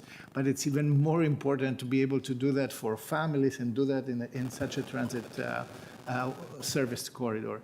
I think that the fact that you're producing there, even if there are not so many, 2- and 3-bedroom units, this is really an important deliverable of this project, and I'm very, very happy about that. So with that, of course, I'm going to support the motion, and I thank, again, everybody involved with this. Thank you, Mr. DeFerranti. Thank you, Mr. Chair. I'll add a voice agreeing with the points that Mr. Karantonis and Ms. Crystal made with respect to the climate piece of this. I've been trying to learn more about electrification of larger buildings, but not all the way there. Rereading the letter and listening to your comments about 2050, I am highly anxious about 2035's goals on the way to get there. I guess this morning I came to the conclusion that there will likely, because of the projects that we're approving, there will likely need to be some other additional mechanism to help us reach the 2050 goals. I'm rooted in the belief on climate, and sorry to be a touch political, that the decision in 2000 for Mr. Bush to be president as opposed to Mr. Gore was a colossal problem for our climate issues. It's not so much to look back at the politics as my view of we need to get like 80% at least right on every single major thing. And sometimes I feel like hammering for 100% instead of, it can hurt our ability to get to 80%. So I hope you'll excuse the philosophizing, but that's the thought. I really appreciate the detailed points that you made with respect to EVs. I think they're going to be a key piece. Big picture, this project serves, in my view, the goal of getting more climate efficient. If we have 5 more Ashburns, we will have people driving forever to get to work, even if they go 3 days a week. So I think this is a step forward on climate. And on the other biggest issue that I feel is implicated, housing supply, 241 units, thanks to the work on affordable housing, but I think that's also a significant number. Admittedly, it's market and might not, we're not fixing all problems, but if we were not to approve it, this project, there's an element of the housing on its own that is responsible in the vote that we're going to take today, in my view. Thanks. Thank you, Mr. DeFerranti, and I'll be brief with my concluding comments, as it has certainly all been said.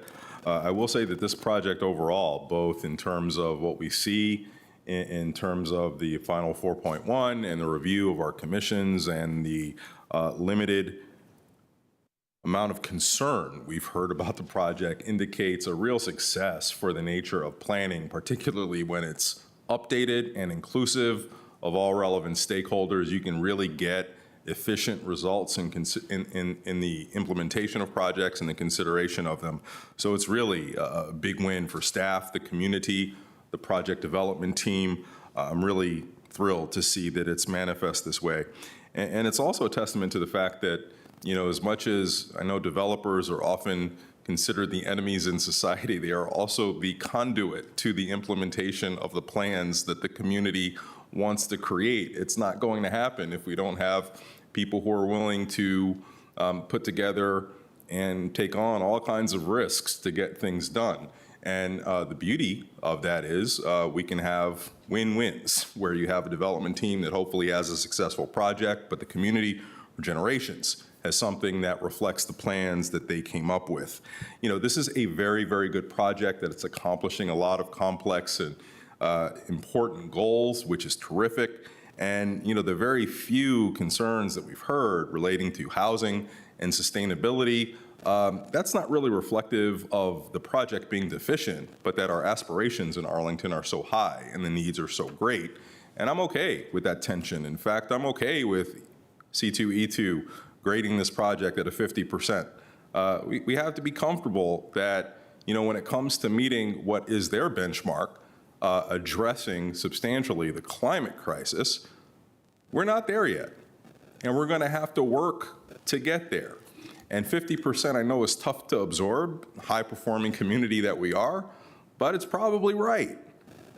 But we also have to marry with policy the ability to not only meet the climate crisis, but to recognize what's actually going to allow development to take place. And I don't want C2E2 actually being the place that determines, well, what's the market look like, what's feasible, what's going to put us at a competitive disadvantage. No, I want you all to tell us what you think the problem is and how we're measuring up. And if that means we're failing, that gives us the onus to figure out where we can improve. But the goal for me is not to get your 75 or 80% blessing just so that I could think that I've got my good grade. I really want the honest assessment of where we are, and I don't want it to necessarily be counterbalanced by other factors that are really the purview of our staff to assess with allowing us to make good decisions. So all that said, really happy to see this move forward. Mr. Carantonis and Ms. Garvey, thank you for spotlighting what this means in terms of the future opportunities in the Clarendon Revitalization District, the first of many, many good things. So thank you all for your engagement. I don't see any other comments, so I think we're ready for a vote on this item. Ms. Crystal's motion, all in favor, say aye. Aye. Aye. Any opposed? Ayes have it. Congratulations and thank you all.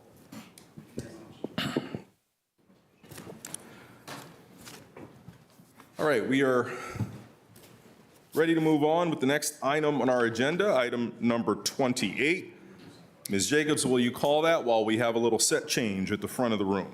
Items number 28A and B, public hearing and consideration of requests related to the proposed 3401 Columbia Pike development, including an amendment to the Columbia Pike Form-Based Code districts, a use permit for a mixed-use apartment building under the Columbia Pike Form-Based Code, and related ordinances to vacate. Thank you very much, Ms. Jacobs. And Mr. Schwartz, will you facilitate the staff presentation? So I will. I'm going to, Matt Matuzik is here to make a presentation, and he'll be assisted as needed by Rob Gibson and Betsy Herbst. So over to you, Mr. Matuzik. Thank you. Good morning, everyone.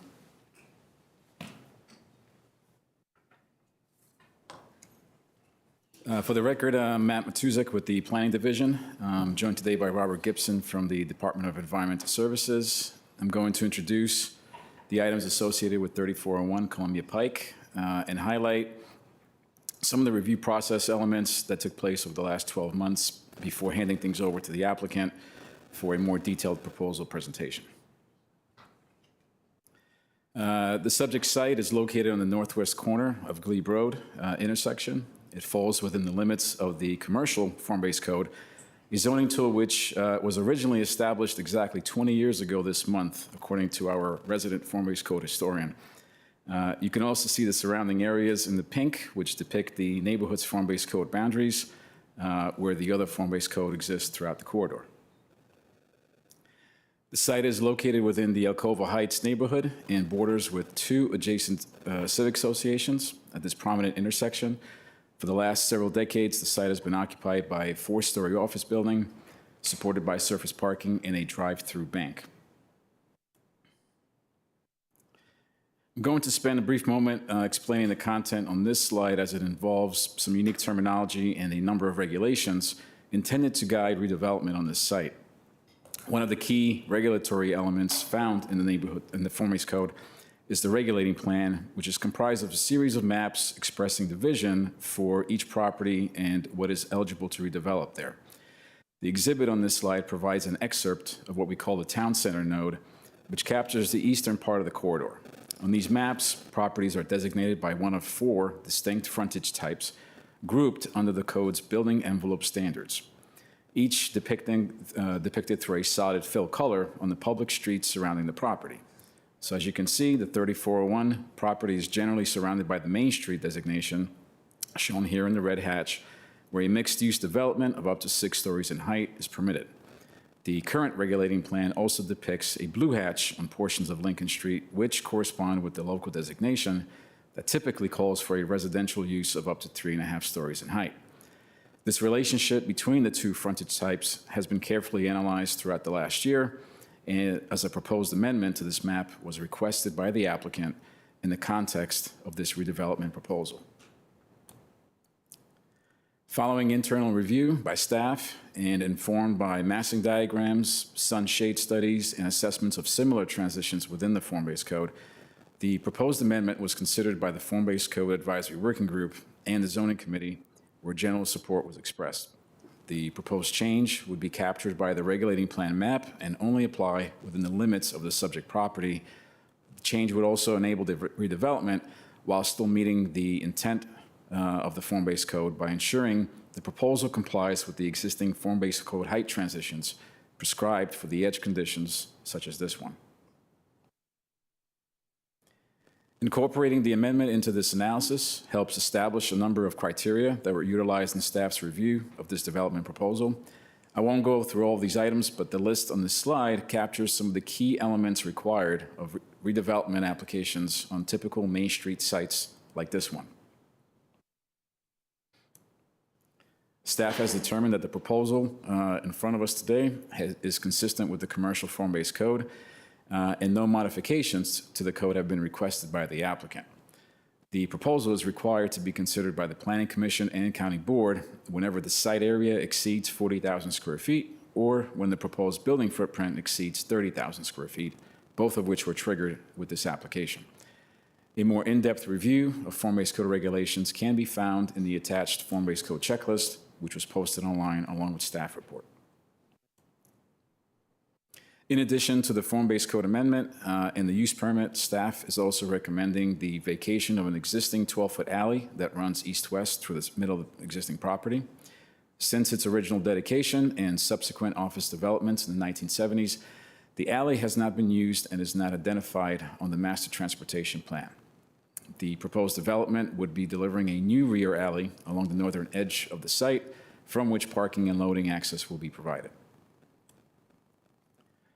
As this site undergoes the transition to a multifamily development, the previous fire lane easement will no longer be necessary, and staff is recommending vacating the easement in light of the multiple new entryways into the proposed building that will enable fire access and allow entry from 3 different streets.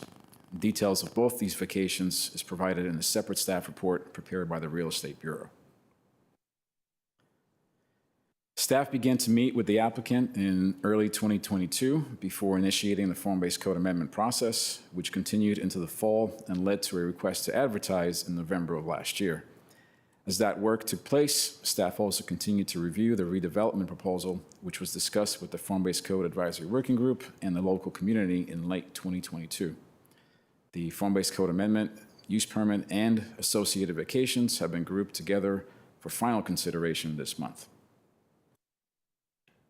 As a result, staff's recommendation is to 1, adopt the Form-Based Code Amendment, FBC-28, approve the Form-Based Code Use Permit, FBC-N 22-00001, enact the attached ordinance to vacate a portion of a 12-foot alley, enact the attached ordinance to vacate a fire lane easement of variable width, and finally authorize the Real Estate Bureau chief or his designee to execute the deeds of vacations.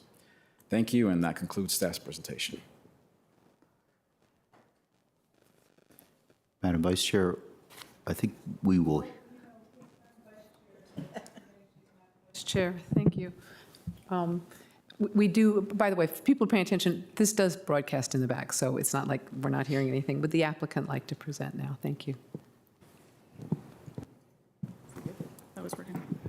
Well, thank you. Just a moment while I share the screen. Good morning. My name is Lauren Riley. I'm with Walsh Colucci, and we represent the applicant in this case, Marcus Partners. I'm joined today by my colleague, Kathy Puskar, Yuri Blazer with Marcus Partners, Tess Kelly Crane with KGD Architecture, and she'll walk you through the building design in just a moment here. And the rest of our design team is available today virtually as well. Mr. Matuzik did a thorough job of explaining our proposed project and the associated applications, so we'll attempt to be quick as we run through these slides with you all. Here you can see our site outlined in blue and the form-based code district boundary outlined in black. And you'll notice on the top left there, there's a portion of the parcel that juts out, this little triangular outlot. That's currently the location of an asphalt driveway leading you into the bank site, and it's not located within the form-based code district. But I'll talk a little bit more about how that fits in with our proposed project in just a moment. But today, the site sits at the corner of Columbia Pike and South Glebe Road. It's surrounded by 3 other form-based code projects, Pike 3400 to the south, Gilliam Place to the west, and the Westmont project to the east, which is well underway, under construction. And the proposed form-based code building will complete this 3rd corner of a prominent intersection in the town center of the Columbia Pike form-based code. Walking around the site today, you'll see the old 4-story Bank of America office building. It's set back far from the street, surrounded by surface parking, and then you've got the bank drive-through there in the back by South Lincoln Street. And for any existing Bank of America customers, it's our understanding that they are moving across the street into the old Capital One bank site. And those 2 buildings that you see on the site today, those were actually originally approved as part of site plan number 49 back in 1969. And then the buildings were constructed in the early 1970s, so that's how far back these buildings date. And today, the applicant welcomes the opportunity to bring this project forward to implement the vision of the Columbia Pike form-based code, to bring buildings closer to the street, create an urban edge, and further activate this area of Columbia Pike.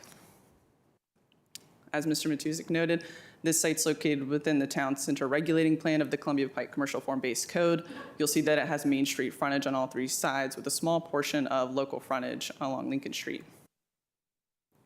With this project, the applicant proposes to amend the town center regulating plan to extend that Main Street frontage farther north. You can see on the left of your screen that today the code currently allows for an automatic 50-foot extension of that Main Street frontage. However, that would leave an awkward 57-foot stretch of local frontage that could not be developed under the form-based code standards. So rather than installing a blank street wall in that location, the applicant proposes to amend the code to extend that frontage just a little farther north, which will allow for a more consistent building facade, a better alignment with the Main Street frontage on Glebe Road, and a design that better meets the spirit and intent of the form-based code. And here you can see our rendered site plan with the proposed building footprint and the landscaping on site. We propose a multifamily mixed-use building with 250 units and about 4,500 square feet of ground floor retail there at the corner of Columbia Pike and Glebe Road. Parking will be located in 2.5 levels of a below-grade garage, and you can see that the streetscape will be upgraded with this site as well. And then there on the top left corner, you can see that triangular parcel that I mentioned earlier. Here on the left of your screen, you can see that currently that parcel is improved with the impervious asphalt driveway leading you into the bank site, and it's not located within the form-based code district and not subject to the form-based code design requirements. However, rather than leaving this as an unimproved driveway in this location, the applicant does propose to renovate this area to add more green space, additional plantings to provide a transition to the north, and additional buffering to our neighbors to the north. Then here you can see a summary of our proposed projects and our requested applications, and I'll now hand it over to Ms. Crane to walk you through the building design. Thank you, Lauren. We'll start by looking at the ground floor plan. In this plan, the blue area indicates the amenities, lobby, and circulation space. The tan is ground floor units, and the purple indicates the retail. So you can see here how the building focuses its amenity and main lobby on the South Glebe frontage, the retail on the corner at Columbia Pike and Glebe, and additional lobby and amenity space along the Lincoln Street frontage. We have a at-grade courtyard and pool that sits over 2 levels of below-grade parking. Ms. Crane, could you do me a favor and bring the microphone just a bit closer to you? Thank you. Pardon me, sorry.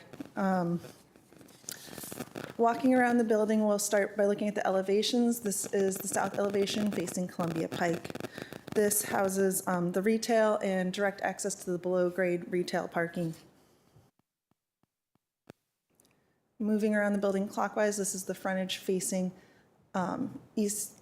Lincoln Street, and here you can see the setback from the single-family residential, which has the alleyway, which provides access to our loading and garage, and 40-foot setback on the levels above the second floor.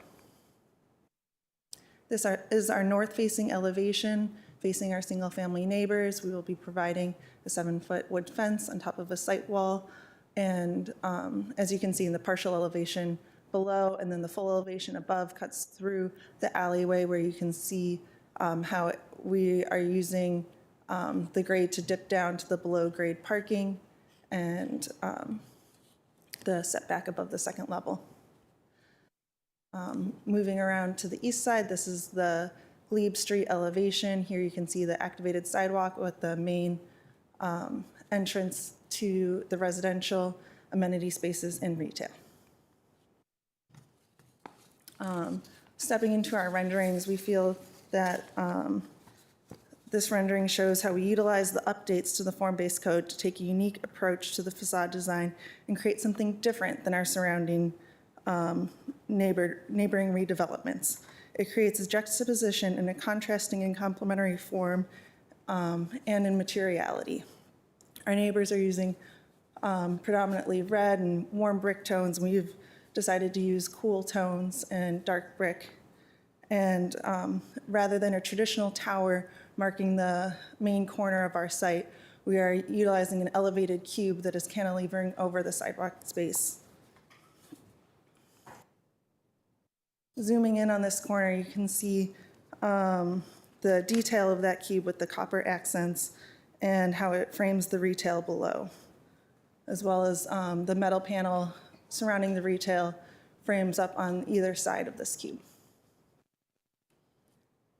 Moving around on Columbia Pike, you can see how the cube creates an awning over the pedestrian streetscape and helps to frame the enhanced pedestrian streetscape that meets the new form-based code requirements. Moving around to the Lincoln Street frontage, you can see a more traditional tower and base approach as the massing steps down to the single-family neighborhood. Coming back around to the Glebe facade, you can see the subtle difference in rhythm defining the complete and discrete facade composition as required by the form-based code. And you see two new bus stop shelters just to the right of our main residential entrance.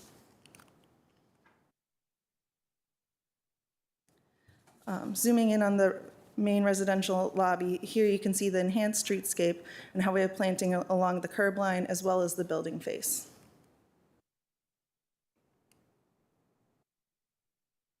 This concludes our presentation. Thank you very much. Thank you. Appreciate it, Ms. Crane, Ms. Riley. We're now ready to move to our commissions, and we have Mr. Schroll still with us from the Planning Commission. Take it away. Thank you, Mr. Chairman. Again, for the record, James Schroll on behalf of the Planning Commission. The Planning Commission heard this item at our February 6th hearing, at which there were no public speakers. Our letter reflects the nature of our discussion on this item, which was brief and focused on stakeholder engagement and whether this requested deviation would be presidential in nature. Nearby neighbors were invited to participate in the AUG meetings, and staff indicated that they do not envision future scenarios requiring this change, so do not believe that this action before you today would be presidential. The Planning Commission found that the proposed vacation was in substantial accord with the comprehensive plan. The Planning Commission recommended that the County Board adopt the ordinance to amend the Town Center Regulating Plan from local to Main Street building envelope standard designation along South Lincoln Street for the 3401 Columbia Pike parcel. And the Planning Commission also recommended that the County Board adopt the subject use permit for this site for a 6-story mixed-use building subject to the conditions of the staff report. These motions passed unanimously, and the Planning Commission made no further recommendations.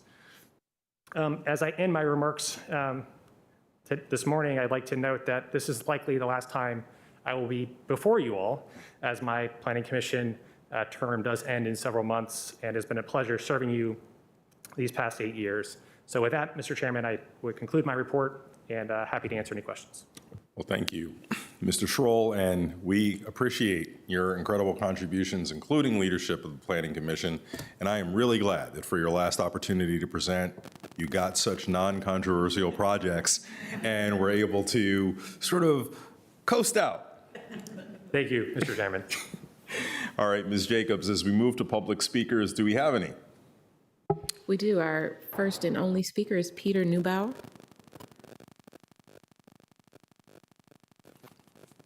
Morning.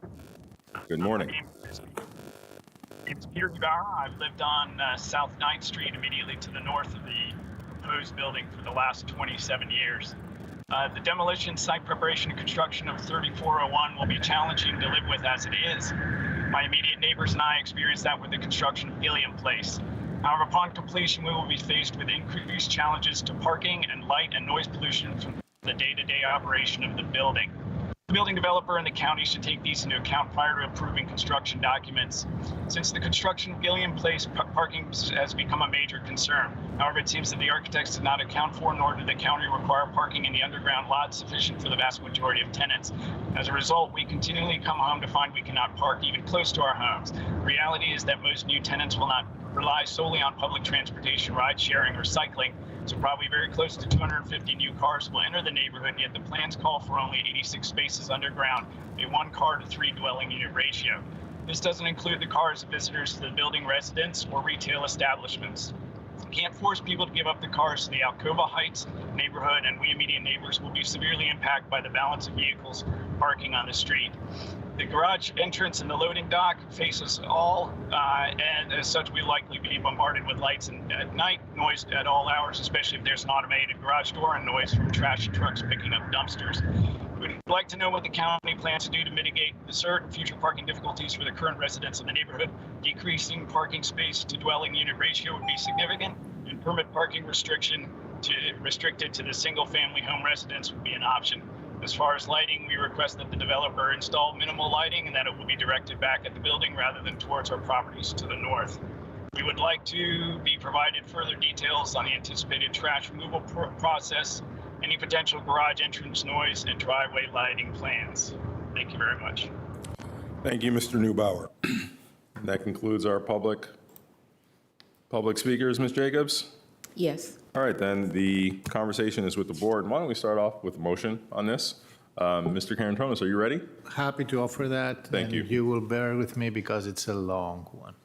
Not as long as Ms. Crystal, so you're on the clock. So I will, so I will move the county manager's recommendation to adopt the ordinance attached to the staff report to this item to amend, reenact, and recodify the Arlington County zoning ordinance, Article 11.1, Columbia Pike Form-Based Code, Columbia Pike Form-Based Code Districts, Appendix A, to amend the town center regulating plan for the local, from a local to Main Street building envelope standard designation along South Lincoln Street for the property on 3401 Columbia Pike as shown in attachment 1 of the staff report.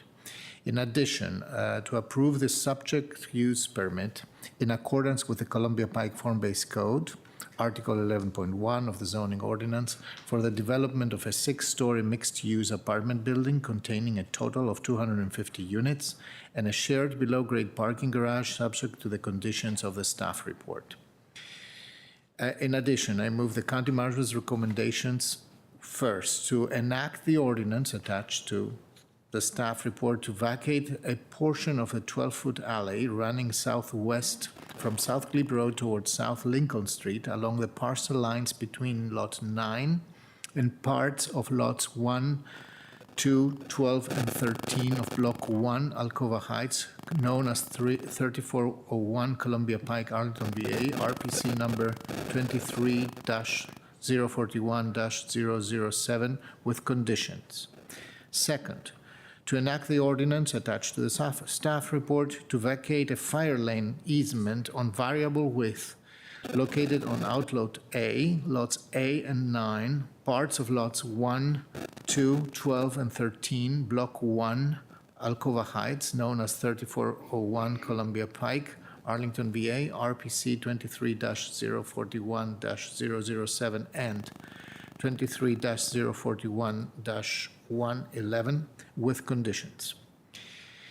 In addition, third, authorize the Real Estate Bureau Chief, Department of Environmental Services, or his designee to execute on behalf of the county board the deeds of vacation and any other documents or deeds necessary to effectuate the ordinance of vacation attached to the staff report, subject to approval as to form by the county attorney. And I hope the county attorney paid attention. And I'm certified to have recited all this correctly. Thank you. I don't know. I thought I heard a reference to attachment 1, which should have been attachment 2, but if you say it's okay, we're ready for a second. Second. All right, seconded by Ms. Crystal. And Mr. Karantonis, would you like to speak to your motion? First and foremost, so correct me if I'm wrong, this would be an administrative approval if it wasn't for the regulating plan amendment. And I heard Mr. Matusek commemorating the 20th anniversary from the 24th of February 2003 of the Commercial Form-Based Code. So I do think that this was a transformational policy on Columbia Pike. It has produced a lot of buildings. This is one of them.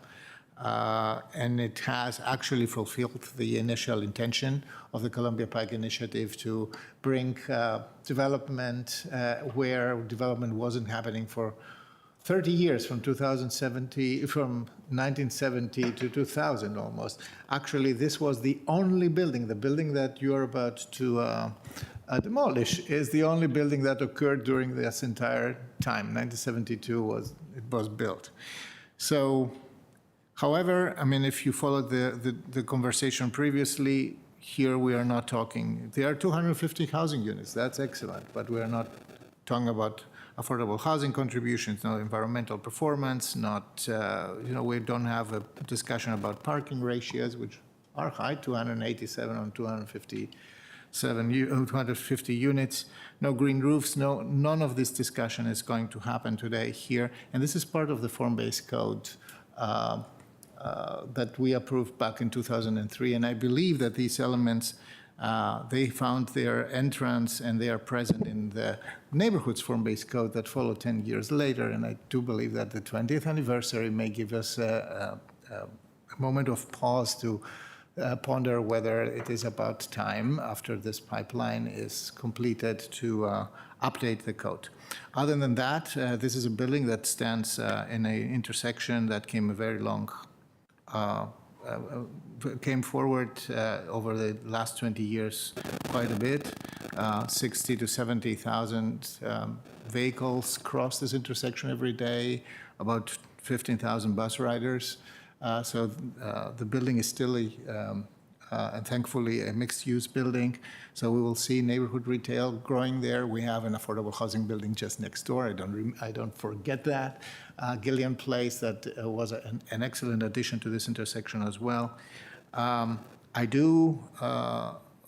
We may want to discuss a little bit about our neighborhood manners and how this conversation went on to warrant the adjustment of the regulating plan. But other than that, I think this is a good adjustment. This is a desired development, and I'm thankful for all the work staff and the developer who came forward with that. Thank you. Thank you. Ms. Crystal. Actually, a couple of questions. I don't want to derail a good conversation about some heading towards concluding remarks. But just a couple of thoughts about transportation. I appreciated our speaker from Alcoa Heights concerned about parking. I do think we have seen with form-based code as well as around the county that lower parking minimums do reflect the fact that there is less demand for cars than one per unit. That, however, depends on robust transit networks. And so I just wanted to say with regard to the bus stops, was really pleased to see in the presentation, and our staff had let us know as well, this might be coming, the idea for the 2 shelters, the effort to move the conflict of the bus stop out of the turning right on to go west, which has definitely been a challenge for those of us who take the buses in those areas. I know that it is not a requirement for this phase of entitlement to have an interim condition plan, but I will say that I am worried about it because it has not gone very well across the street at Westmont. I'm thinking about our speaker's comments. We can only encourage people to form patterns where they take transit if transit is accessible to them. We've got a lot of neighbors moving in just across the street at Westmont Gardens, whom I very much hope will be taking our robust art system and our bike ride routes in partnership with WMATA, but can tell you as a rider during construction, that the total absence of any demarcation, let alone any place to stand safely to wait for the bus, has resulted in, at least observationally, a huge drop-off in ridership. People literally don't know that the bus is stopping there, let alone can they wait for one safely. It is only those of us who are hardy and determined enough to remember where the bus stop used to be that can hail the 41 to stop. So I do worry a lot, as we've got people kind of forming their decisions about whether they can take transit coming in across the street. Still residents at Gilliam Place, as was noted by our speaker, you worry a lot about disruption. Sort of a filibuster of a way to ask, do we have interim plans, and can our staff give any insights about the type of interim plans that might be required so we can avoid some of the challenges that we've seen happen just across the street over the last 18 months or so? I can begin by inviting Mr. Gibson to help up with that question, and maybe the applicant wants to follow that. Fantastic, thank you. Good morning. It's disappointing to hear your experience regarding transit access during construction across the street. This is beneficial feedback as we look at the management of traffic, not only vehicular traffic, but also pedestrians and transit users around the site during construction. We do have a process to relocate stops during construction that does include outreach to the community, and it should include information regarding where new stops are located during construction. So we will take your feedback and make sure that we double check the ongoing construction projects and efforts in the area and integrate that into the administrative approvals of the MOT plans as we get into construction. That's great, Mr. Gibson. Thank you. And I didn't mean to be too parochial about it, but I do appreciate that. And hopefully we can do some dedicated outreach to what will then be new residents of that building that's currently under construction as well. I think that is it for me. Would the applicant like to say anything about any known plans at this point for the need to relocate the bus stop during Yes. construction? Yes, Chair Dorsey. At this early stage, we haven't developed interim phasing plans quite yet, but we will continue to work with Mr. Gibson and DES staff as we prepare our MOT plans and comply with the conditions. We'll work with the county on making sure that folks know where the bus stop is and can safely ride. I do wonder too, and I think we would require the applicant's partnership in this as well as looking to Mr. Gibson and team, but the sort of ongoing follow through with the general contractors to make sure that it's not just a plan at the start of construction, but construction generally takes 18 months or more. So ensuring that that is maintained throughout would be great. Okay, Mr. DeFerranti. Oh.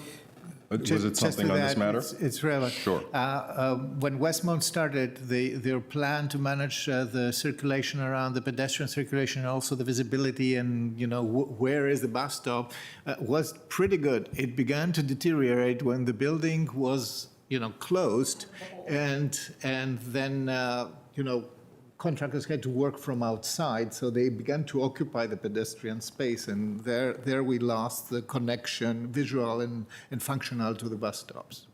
Okay, Mr. DeFerranti. Thank you, Mr. Chair. The question is about, and I think it's for staff. The question is about the speaker's concern with respect to the garage and the sound and lighting on the garage. I've been looking through the staff report just to see, I think maybe actually to the applicant first. Can you describe your thoughts with respect to the question on sound and light, or mostly sound and the garage? I do see the 6-inch step back from the wall, but I just didn't know if you had thoughts on that issue that was raised. Yes, Mr. DeFerranti, I pulled up our section of the north alley here to help explain. So we will have a 6-foot fence and a wall there that will block light from cars turning into the alleys, so that will prevent light spillover. Additionally, with regard to the noise, the concern about noise, all loading will be internal, so the door will come up, trucks will pull into the loading space, the door will come down, they'll do their business, and then they'll leave. So that should mitigate any noise impacts in that regard. And the applicant has also committed to install dark sky compliant lighting along the north alley facade to have good neighborhood manners there. Great, thank you. Having lived in a multi-unit building, I can certainly, they're different. There's garage doors with different amounts of sound that happen. We all know the backing up of a truck that 20 years ago we might not have thought of. We all know that sound, and so just it seems like it might be a useful or wise investment to make sure that the opening and closing of the garage is sort of rapid enough and quiet enough that it can help you with the neighbors. So thank you. Thank you, Vice Chair Garvey. Yeah, thank you. I appreciate Mr. Karantonis and Ms. Crystal being parochial because on the issues, because actually that's kind of what we do here. It affects how people live. It's huge. Thank you. And I hope we can look into what's going on the street. I think for the applicant, I should know this, but I don't. Will there be a project manager sort of like on site, which I'm sure there will be, but that the neighbors can easily, so there'll be a phone number? And do you have plans to maybe brief the 3 civic associations and get their questions and concerns while you're kind of working on the construction, maybe setting it up and while you're doing it? Yes, Ms. Garvey, I don't have the condition number right off the top of my head, but the use permit conditions do require us to reach out to the community and engage with them throughout construction. We will have a pre-construction meeting with them, and the neighbors will also receive information of the main point of contact from the contractor or the developer throughout the period of construction. Yeah, that'll be great. I was pretty sure we did that, but wanted to check. Thank you. And for our staff, I think Mr. Matusik, so, we have a ratio on our streets about that we don't want them parked over. I think it's 85%. That's kind of the goal, so there's always some street parking available. Have we done a survey there in that neighborhood? Do we know what the current ratio is and how things are going there for parking? I'm not aware of a specific ratio study done in this specific neighborhood. I'm not sure if Mr. Gibson might be aware if one recently was completed. Mr. Gibson, are you there? I am. Thank you. We do not, to my knowledge, have a recent parking utilization study for the on-street spaces. But I think that this is one of the actions that the county board is taking is the parking space monitoring that we're looking at doing as a pilot project throughout the county, and that should help us better understand utilization in these urban areas. Thank you. I think that would be really good, and maybe as we do a pilot, we might start in this area, certainly where we've got some buildings going on, because we hear about it more and more, and I think there are ways of having the information. It'd be good to be able to deal with information that, sort of facts and data, so I hope we can move forward on that. I think that's it. I had, concluding comments when we're at that point.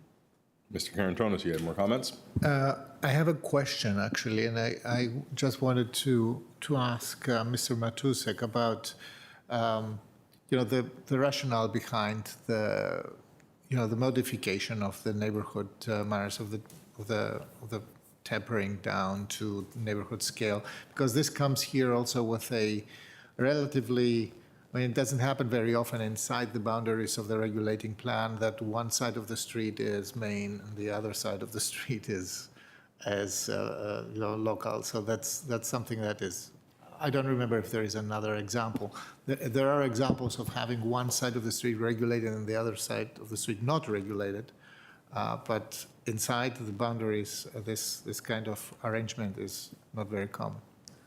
Yes, it is a quite unique circumstance, partly because of the edge condition that we find ourselves in and the level of which the local designation, the lesser residential use, is depicted. There's other intersections and blocks where I think the local designation occupies a much bigger portion of the block, likely leading to and previously has proven successful in yielding a townhouse form of development. I think here we're looking at an edge condition, which in this case, and as you mentioned, the Gilliam Place project, another form-based code development, is already across the street. So I think with this amendment, we're actually staying true to kind of having that like versus like across the street, in that with this development, we're essentially completing the redevelopment vision on the northern end of Lincoln Street, with the Wendy's restaurant obviously being a separate parcel and not involved in this redevelopment application. But I think that compared with the other controls and mechanisms we have built into the form-based code that require the heights to step down as you get next to it, either a lesser frontage type or outside the revitalization district boundary, where some of those homes are located, we have enough, I think, protections to make sure that even with this amendment, the physical outcome that you'll see, the experience that people will have, will be the same. Thank you. Mr. DeFerranti. I had a question. It might be for Mr. Matusek. It concerns I'm mindful of that community benefits through affordable housing and the environment are not part of the form-based code at this point for this site. And I'm wondering if we can provide sort of a big picture sense of whether that's in the work plan for consideration or there might be a time for that. I do also, of course, know the responsibility of making sure that the market moves forward and economic development is there, but I didn't know if you or if you wanted to call in a friend, whichever, on when the timing for that might be. It's a great question. I think it deals with our intent and I think preference to incorporate such a requirement into the commercial code, particularly one that mirrors and reflects what's already in the neighborhood's form-based code. We have achieved success with past projects where I think proactively folks have been able to achieve certain levels of LEED certification. That obviously is much easier when we're dealing with a agency that is primarily focusing on affordable housing and it's part of their mission. But I think others have also taken it upon themselves to, even absent of that requirement, try to achieve that for their building, having similar goals. I think in this specific instance, we have achieved LEED certification. I'm not sure if the applicant can confirm that's a specific level, but it is, I think, designed to be efficient, closer to a LEED Silver stage, even if the actual certification is not being pursued. I will say that the introduction of that requirement into the code is on our work plan. I think we're entering into that stage where we're going to be evaluating resources and priorities. So we'll see how quickly we can get to that. Thank you. Before I turn to Ms. Garvey for, One final you- question. I'm sorry. Ms. Crystal.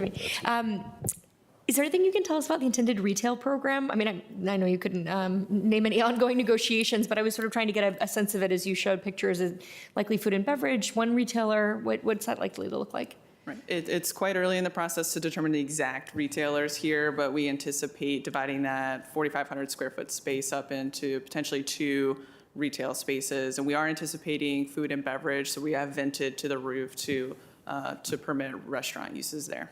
Great, thank you. Thank you. Before I turn to Ms. Garvey for concluding remarks, I'll just offer mine. Great project. It's conforming to the code. I appreciate staff for the extensive and diligent review and adherence to the matrix, and the Planning Commission for looking at this thoroughly. A lot of benefits. As someone who traverses past this site literally every single day that I leave my house, I certainly see this as a huge improvement. And respective of the concerns offered by Mr. Neubauer, who lives in the low-density corridor just to the north of this site, you know, the issues that you raise are not necessarily this project specific, but the nature of redevelopment whenever it occurs with adjacencies to existing communities. And while many of the things that he offered as concerns, impacts from construction, you know, in all honesty, those are likely to be realized. You know, we've yet to see a construction project that hasn't caused some level of disruption and frustration. Good news is those are temporary. What will last is something that is a tremendous improvement for the entire community. And, you know, I will say, just because I'm not sure I heard it correctly with some of the concerns that were offered in terms of spillover parking, but just to be clear, this project is actually parked fully according to the form-based code and at the same standard for the residential units that applies for all single-family dwellings that are adjacent to it. So there are no parking reductions that are coming from this project. It's 1 space per unit, right? 1.125. Pardon? One, Okay. more than one. Anyway, it's not a reduction. So in that sense, you know, certainly requiring more from them that is required of others is not what we ever intend to do. And we fully expect that this project can accommodate its parking demand. So for all the reasons that have been articulated, pleased to see this go forward. I do applaud the architectural choices to be different so that this stands out. It is a gateway site, and to the extent that we can work within architecture, design, and other choices to illuminate that, I think it's for the better of the entire community. Ms. Garvey. Thank you. So I'm prepared to support this. I think it is definitely an improvement. I want to thank you for the buffer, the extra green space that you provided. I really appreciate that, and working with the community. I'm glad to hear that we're working on the parking, because I know, you know, we say it meets all the minimum standards and things, but I worry that maybe we're not absolutely sure that these minimum working out over time. We need to sort of verify. So I'm pleased that we're going to be doing that. I think that is important, because it's just constant where we're told, you know, it meets standards and it's all going to be fine, and then you hear from neighbors that it's not fine, and then you know, it's hard to know what really is going on. And so facts would be really helpful there to me as a board member.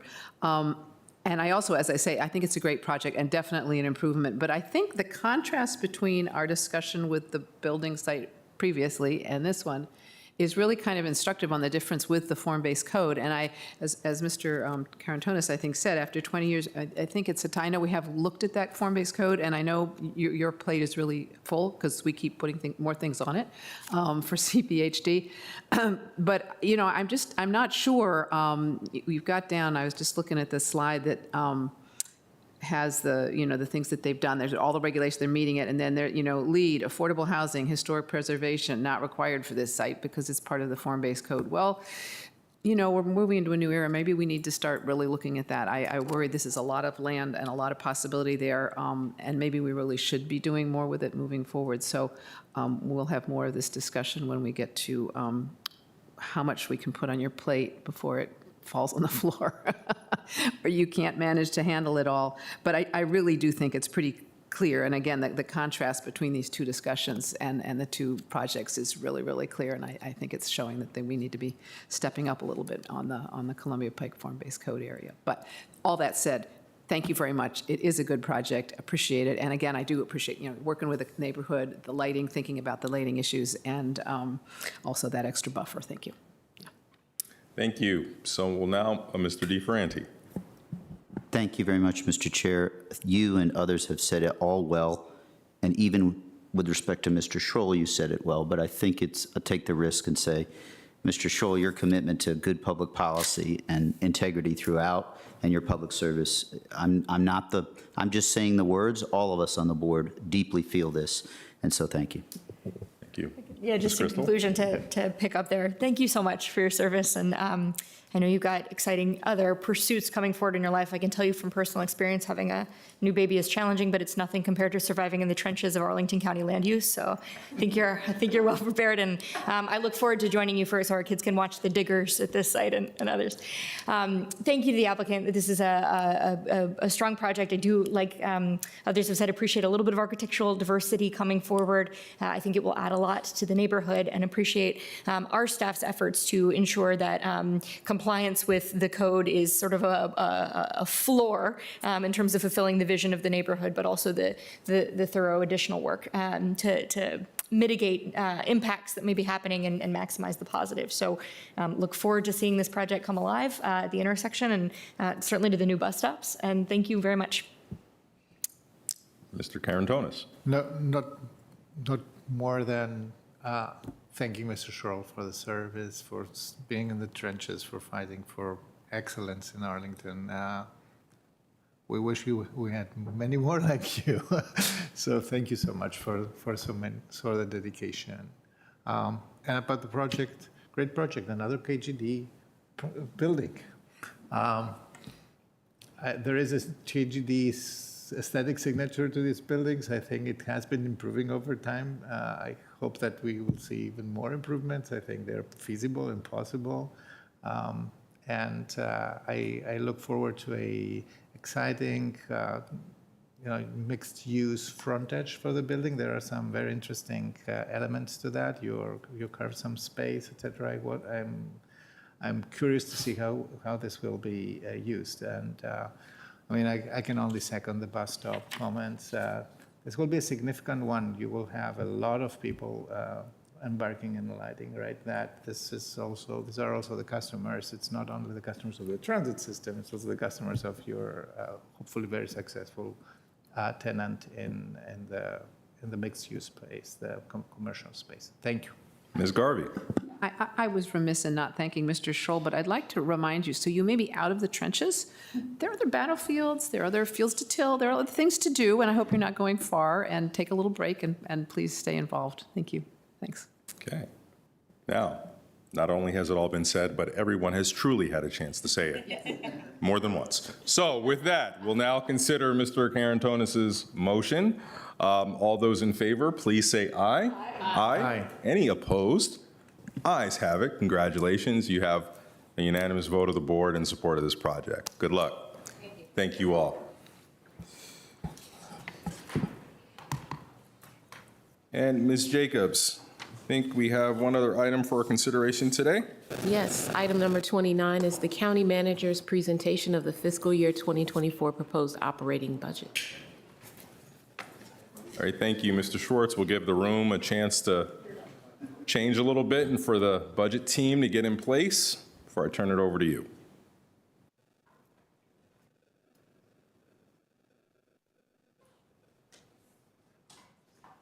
You know it's budget season when you see people coming with reams of paper. Is that here? Can't see if it's No, it's still coffee.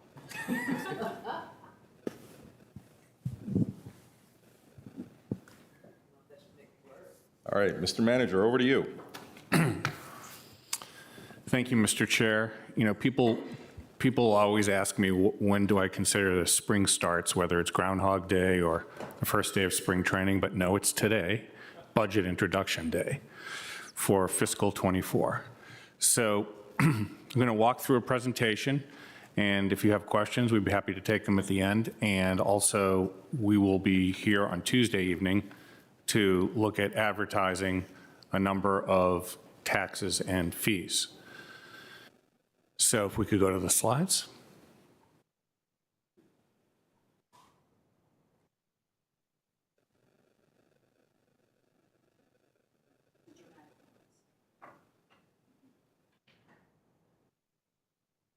Okay.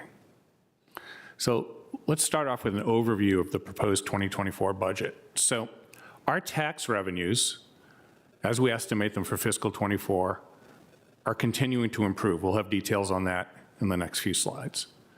We continue to face expense pressures. Many of them are remaining pressures from the effects of the COVID-19 pandemic. Other are pressures related to inflation and the facts that we are living in a very competitive environment when it comes to workforce.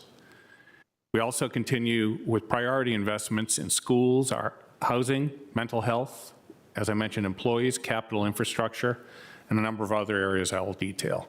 And also I'm going to talk a little bit at the end about some of the pressures we think we're going to be facing, not just this fiscal year, but in the next few years ahead. Our overall budget, by the numbers, is $1.54 billion. That is a 2.8% increase over the fiscal '23 adopted level, and that's including both the ongoing and one-time components of the budget. And you can see the two main components of that are the county operating budget, which is at $933 million, a 2.1% increase, and the schools transfer, which is coming close to $608 million. That's a slightly higher increase of 4%, and that owes to the fact it's based on a revenue sharing agreement and based on tax revenues, not all revenues, and tax revenues are doing better than overall revenues. We'll talk about that in a minute too. When we were with you in December, we were giving you an update where we estimated the gap to be, at that time, between our estimated revenues and expenses for fiscal '24 to be about $35 million.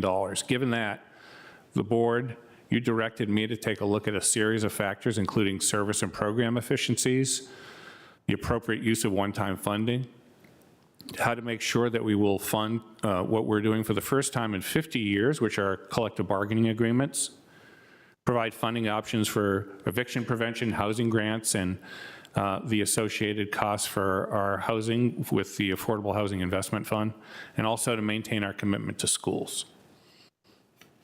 There were a number of other items you asked for updates on, which included a stormwater utility fee proposal. We had the pleasure of having a work session with you all on January 31st. The proposed budget will have a discussion of that. Also, you asked me at the time whether I thought I would need additional resources for collective bargaining.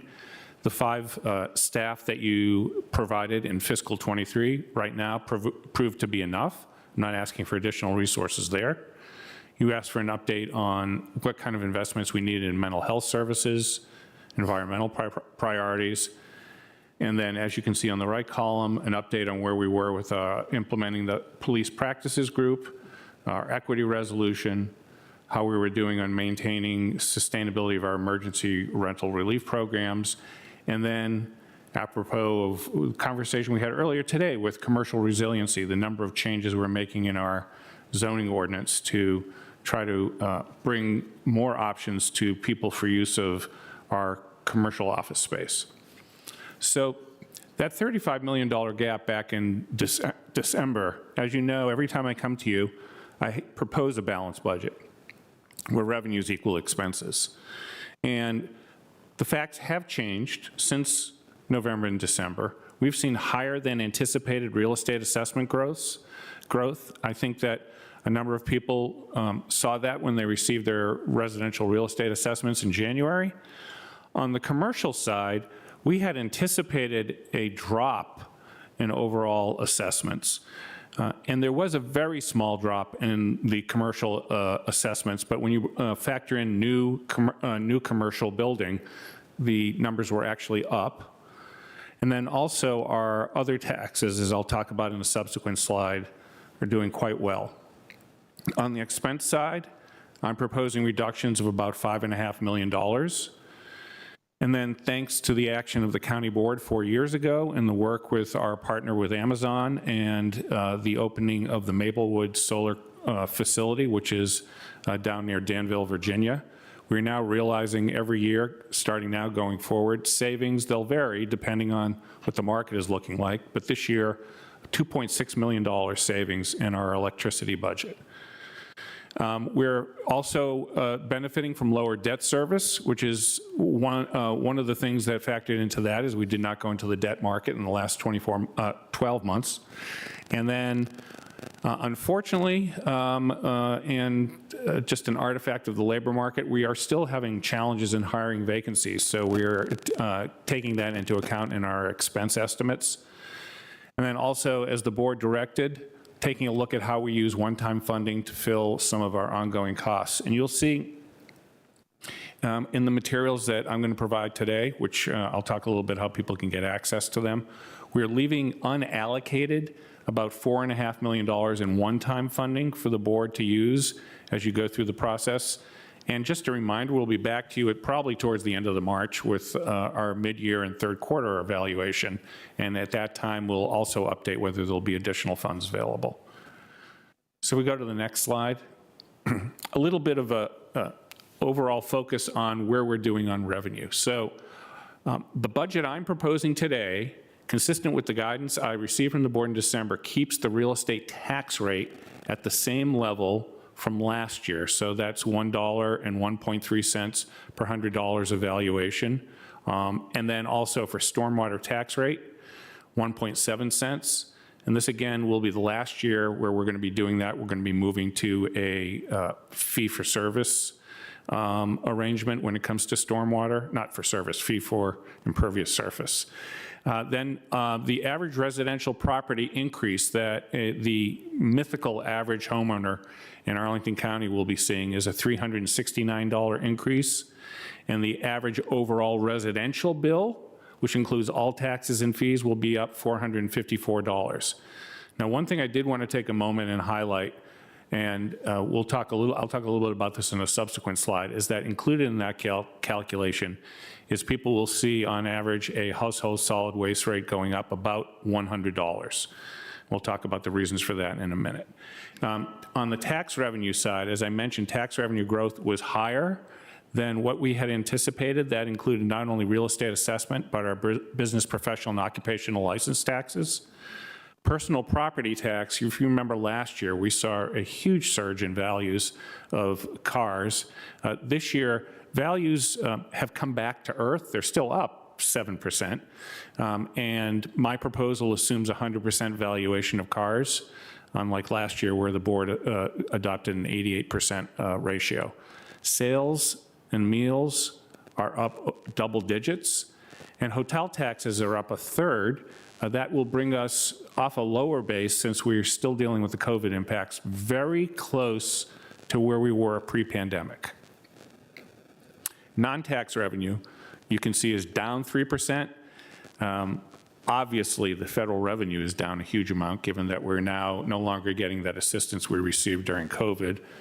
State revenue up is a slight amount. I encourage those listening in Richmond, because I know they're tuned in today, to have that number go up further. And then also our fees and charges for service.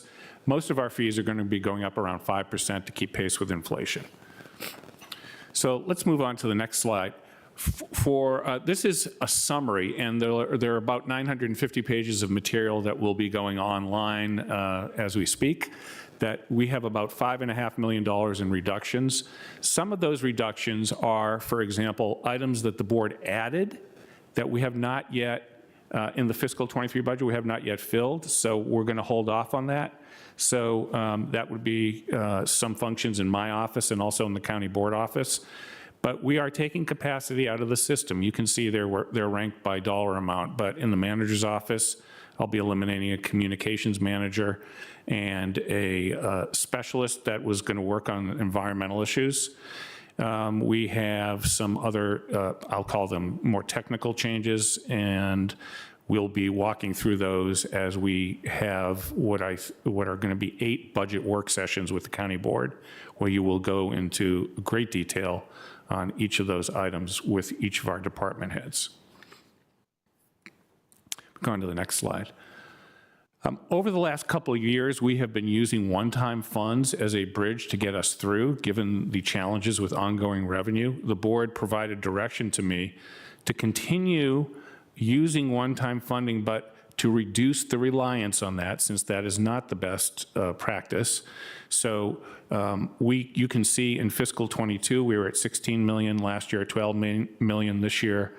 We've reduced that level to $6.5 million. And as we walk through each of those departmental budgets, we'll show you where it was that we relied on the one-time funding. So a little bit of a focus on the main areas, I think, where you're going to probably want to focus time and energy. One is on our workforce. The second is on housing. Third is what we're doing in the area of capital investments. And the fourth is schools. So we'll break that down for you on each of the subsequent slides.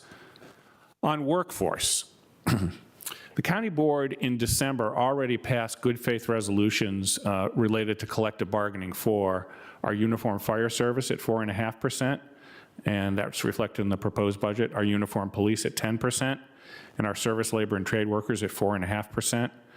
I'm also proposing the 4.5% raise for most of the other employees who are not covered by collective bargaining. And I'm also proposing an 8.5% increase for the sheriff. The sheriff, much like the police department, is facing a number of unfilled positions, using those funds from those unfilled positions to try to enhance the salary so our sheriff can try to do his best to fill those vacancies. In addition, as you'll see in the first bullet, for almost all staff, a $2,000 one-time dollar bonus, and something which may not mean a lot to people out there, but will be very meaningful to our employees, related range movements, which means that these salary increases are happening, but the lowest number in the salary range and the highest number will be moving a like amount. So that is, those people who are at the lowest end of the scale will getting these increases, and those people, for a number of them who are, quote, maxed out, the ceiling will move, so they'll also benefit from these pay raises. The additional employee benefits you see on the right include an expansion of parental leave, adoption assistance, our dependent care match, our contribution for health savings care, introduction of something that we had a long time ago, paid bereavement leave, an increase of our DROP program, which allows people who want to transition out of the workforce a 4-year period rather than a 3-year period. We'll be bringing the proposed changes to code for you on that next month for consideration for adoption on July 1st. And then we also, as we do every year, and the board is very focused on this, we have been continue to funding job studies in areas so that we make sure we're staying at market. So people in those categories will also enjoy additional raises above the amounts you see on the left side. That is the summary on workforce investment. Housing.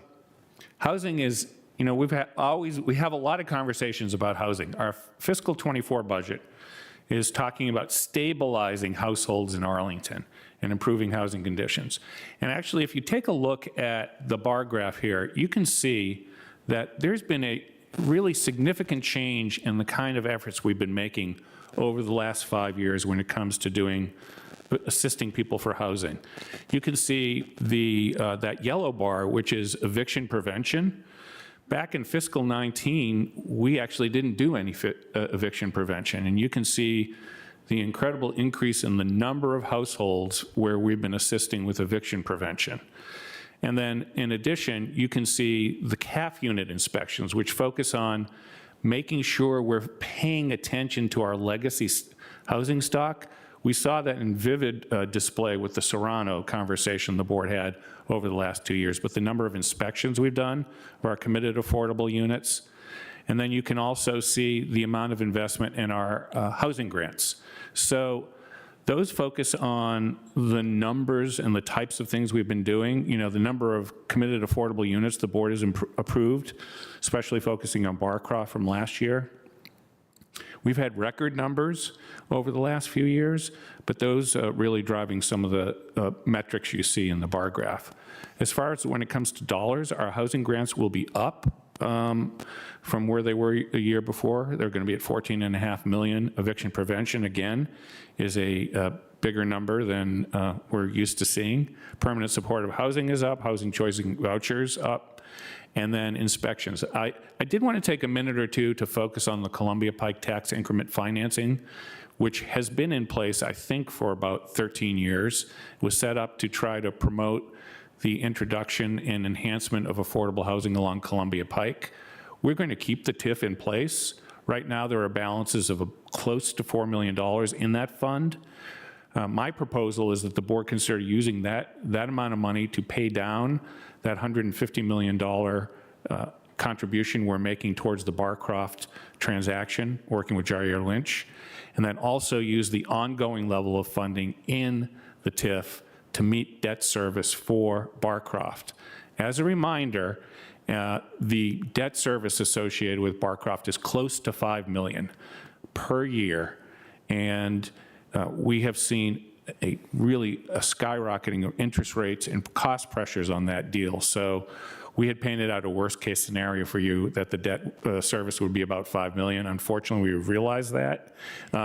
We will be to you later this year with a plan on how to permanently finance that project, but with the $1.5 million from the Columbia Pike TIF, the balance of that debt service will have to come from that fixed amount of about $9.5 million in the Affordable Housing Investment Fund.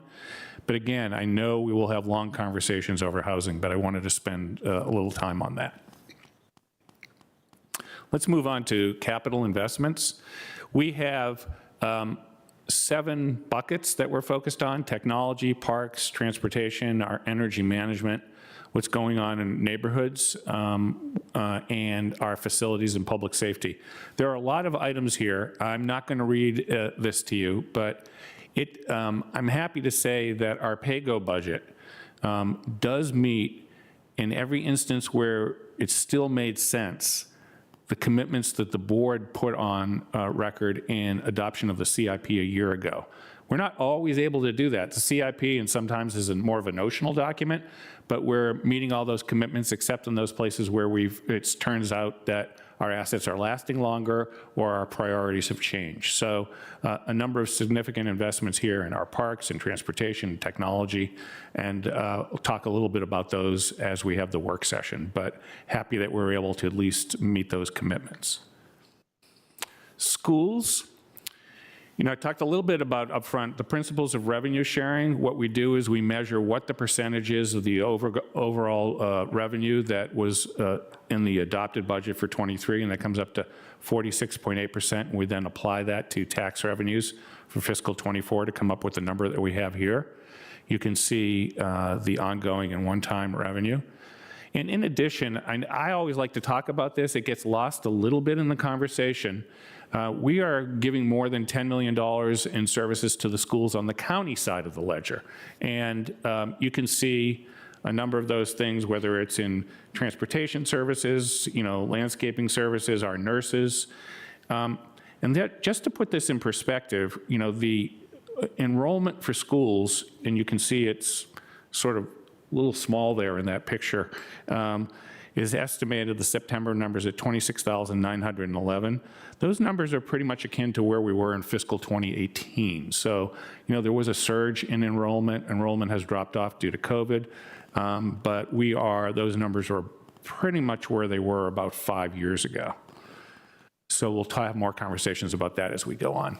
Some other program updates: stormwater. I won't belabor it for the members of the board here since we were talking about it 2 weeks ago, but we're going to be beginning our transition to a utility fee base that charges people based on impervious surface. Collective bargaining, as I said, I'm not asking for additional resources. On the environment, I'm really happy to say we're going to be accelerating our investments in our electric vehicle fleet. We're going to be doubling the number of public-facing EV charging stations, adding 22 electric vehicles to our fleet, and working on the electrification of our facilities. And happy to say that 3700 South 4 Mile Run, with the investments we're making, will be a fully electrified facility. We are going to be back to you with some details about how we're going to be spending the Climate Action Fund that the board set aside $1 million for this year. And I don't know if you've heard, but we only talked about it 5 times earlier today we're coming back with an update for our green building incentive policy, which will be important.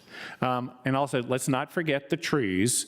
We're adding funding in for tree planting and tree maintenance.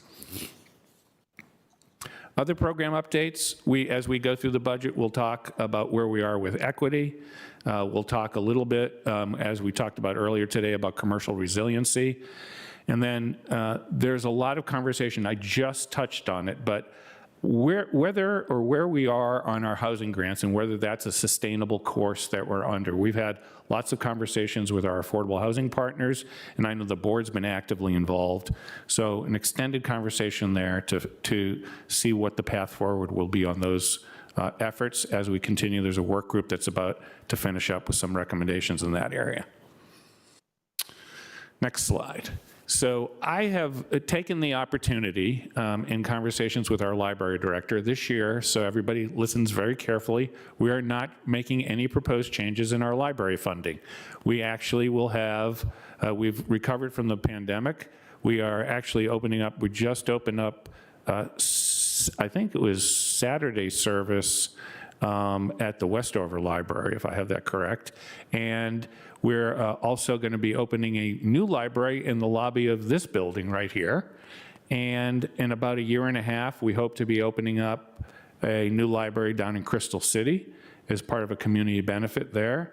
And as the board has, about a year and a half ago, we purchased a piece of property on Columbia Pike for the future location of the Columbia Pike Library.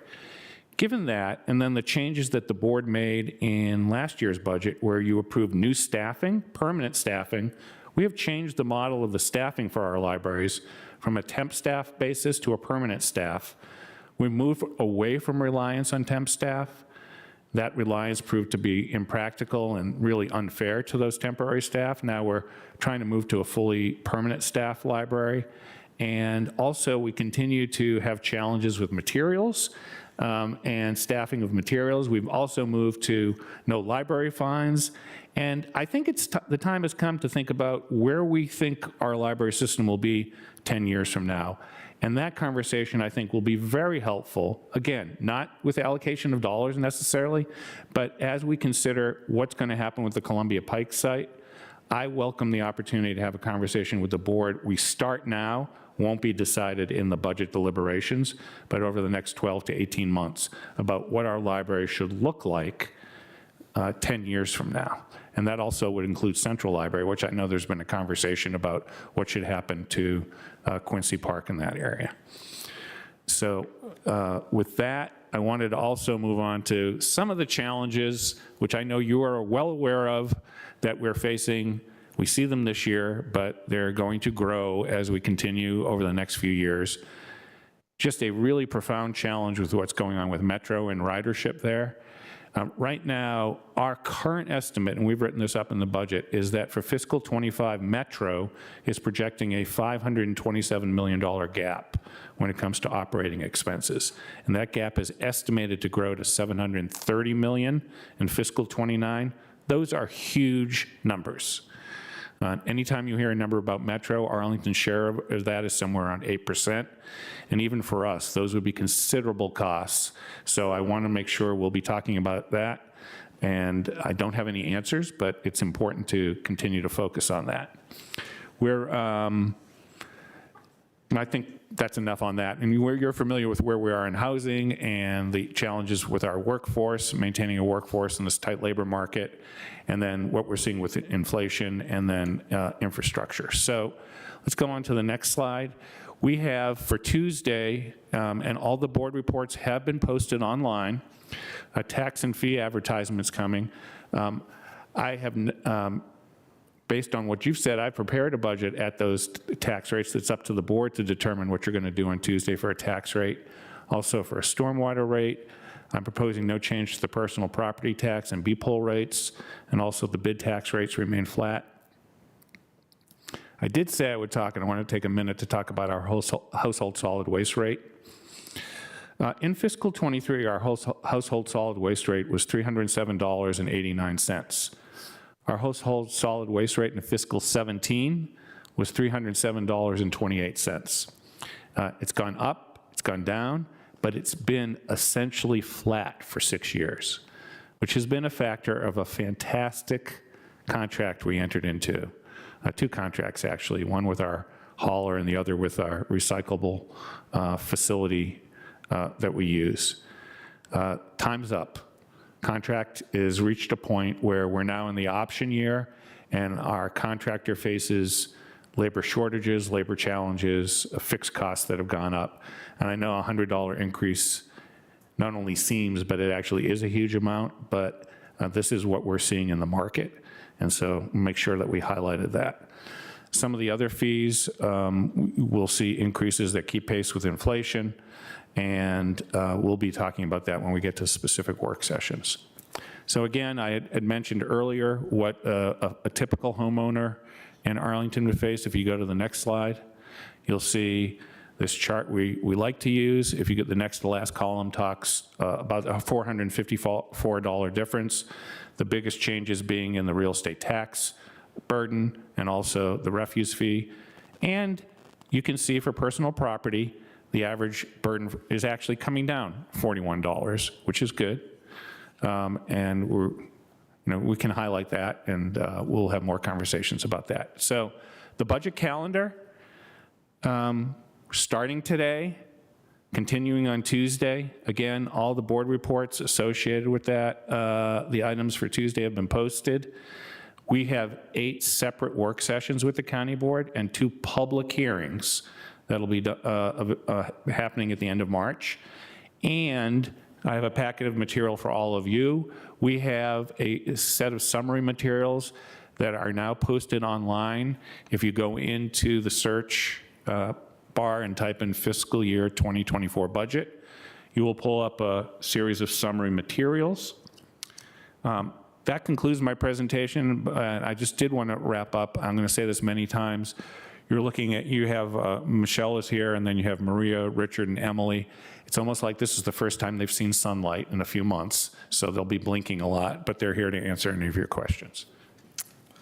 Thank you, Mr. Schwartz. And before we get into questions, just to remind everybody about our process. So on Tuesday evening, we will convene to hold a public hearing and consider many requests to authorize advertisements of public hearings in March at the budget hearing on the operating budget and other budget-related code amendments, and then separately a tax rate, including real estate and personal property tax rate and other associated fee amendments. So we will invite the public to come on Tuesday to provide any comment on these requests to authorize, and then to look forward to those 2 upcoming public hearings in March, where we will consider comments on the overall budget and tax rates that we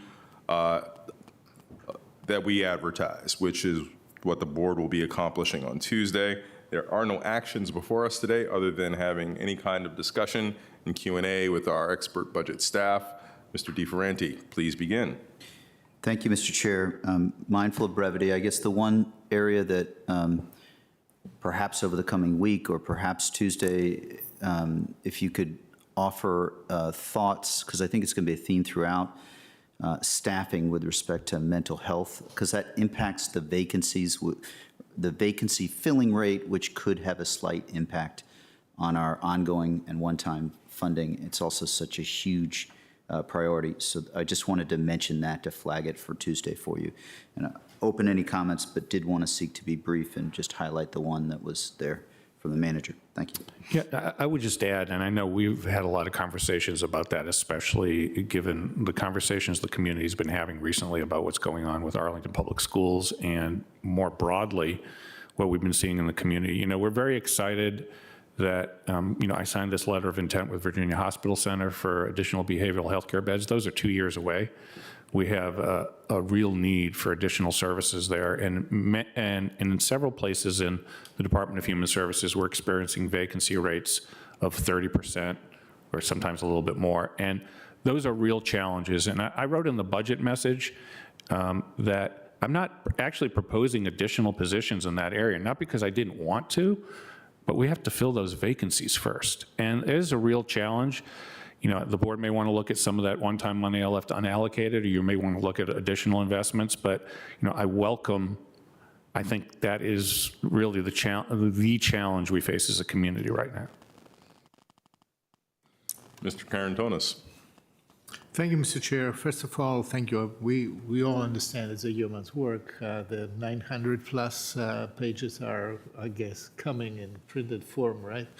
Thank you in advance for that. And actually, I have to say, this is a very nicely presented, even if 900 pages doesn't represent the readability of the document. It's actually way more readable and nicely presented. I have to commend you for that. Year after year, it was extremely helpful for me to start to understand the budget. One part of our of the public testimony that we got last year that came more than often was the status of tax relief for those who cannot afford their property taxes. So what part of the budget does this represent, and where is it? I will start off, and I'm going to ask if Richard or Emily might want to add. The real estate tax relief program remains in place, and I think we can have some estimates about what that impact is on revenue. But, you know, I would encourage people. We sent a lot of information out on this when people got their real estate assessments in January. There's a couple of things people can do. One is get in contact with the treasurer and talk about the program they have for getting loan assistance there. And the other is you obviously have the opportunity to ask questions about your real estate assessment. I don't know, Richard, if you wanted to add anything on that. Yes, and DHS manages that program. So we'd be happy to provide the board some more detail on that program, and then, if appropriate, have a small discussion at the DHS work session. Yeah, thank you. I was just asking because we got some testimony. I mean, last year, you know, that was relevant to that program. I know that we will have a work session on that. Thank you. And just to be clear, we treat that program, and fresh me if my memory is off, but we treat that program more as an entitlement. So we have a budgeted amount based on what we expect, but we fill the need of whoever we qualify. Right. Thanks. Ms. Crystal. One thought, this may not be feasible for this year, and so it may be for something going forward, but since we've got the right crackerjack team here, you know, Mr. Manager, you were talking, I think we always sort of do with a bit of a wink to the idea of the fictitious average Arlington household. But it also occurs to me that the majority of Arlington households actually don't look like that fictitious average Arlington household. And so I would be interested to see if we could, you know, maybe drawing on some of the very rich data that we have from our demographic analyses about things like car ownership, probably some pretty fair assumptions that property taxes, commercial property taxes are passed straight on to renters, more or less, to see if we couldn't either this year or in the future try to get a sense of what the changing tax and fee burden looks like for our average multifamily dweller or our average renter, to try to get a sense of this picture. I mean, I think obviously there are a few things that are different, right? We know that those living in certainly rentals, and I think most ownership multifamily buildings too, you know, probably have separate solid waste contracts, for example. Sometimes their utilities are separate. I'm sure, don't have a beat on all of that. But I think it would be really interesting to know, right, how things are changing in terms of what our residents are observing or paying. This also will be meaningful as we switch from the stormwater rate based on real estate to amount of impervious surface. So perhaps a challenge for next year. That may not be feasible this one, but I think it could be a really useful piece of information for the board as we try to think about the balance of the impact of the taxes and fees and then the impacts of services and service reductions to the whole of our community and not just the minority that we've always sort of used as typical. Thank you. Thank you. Ms. Garvey. Yeah, thank you. I appreciate the focus on mental health and your suggestion, Mr. Manager, that perhaps we look at the one-time funds. There are a whole lot of ways to do that. I mean, I'm assuming when we get to that we'll maybe have some recommendations on how we might. there's signing bonuses, there are all kinds of things you can do. I sometimes find maybe this is one area we ought to be providing paid sabbaticals where people get a break, and that there's some things like that we could do. So I'm hoping a little maybe out of the box thinking, and I think we would be open to suggestions because clearly what we've been doing isn't working. So thank you. And I did want to note, because I think this is important to emphasize for people in the community.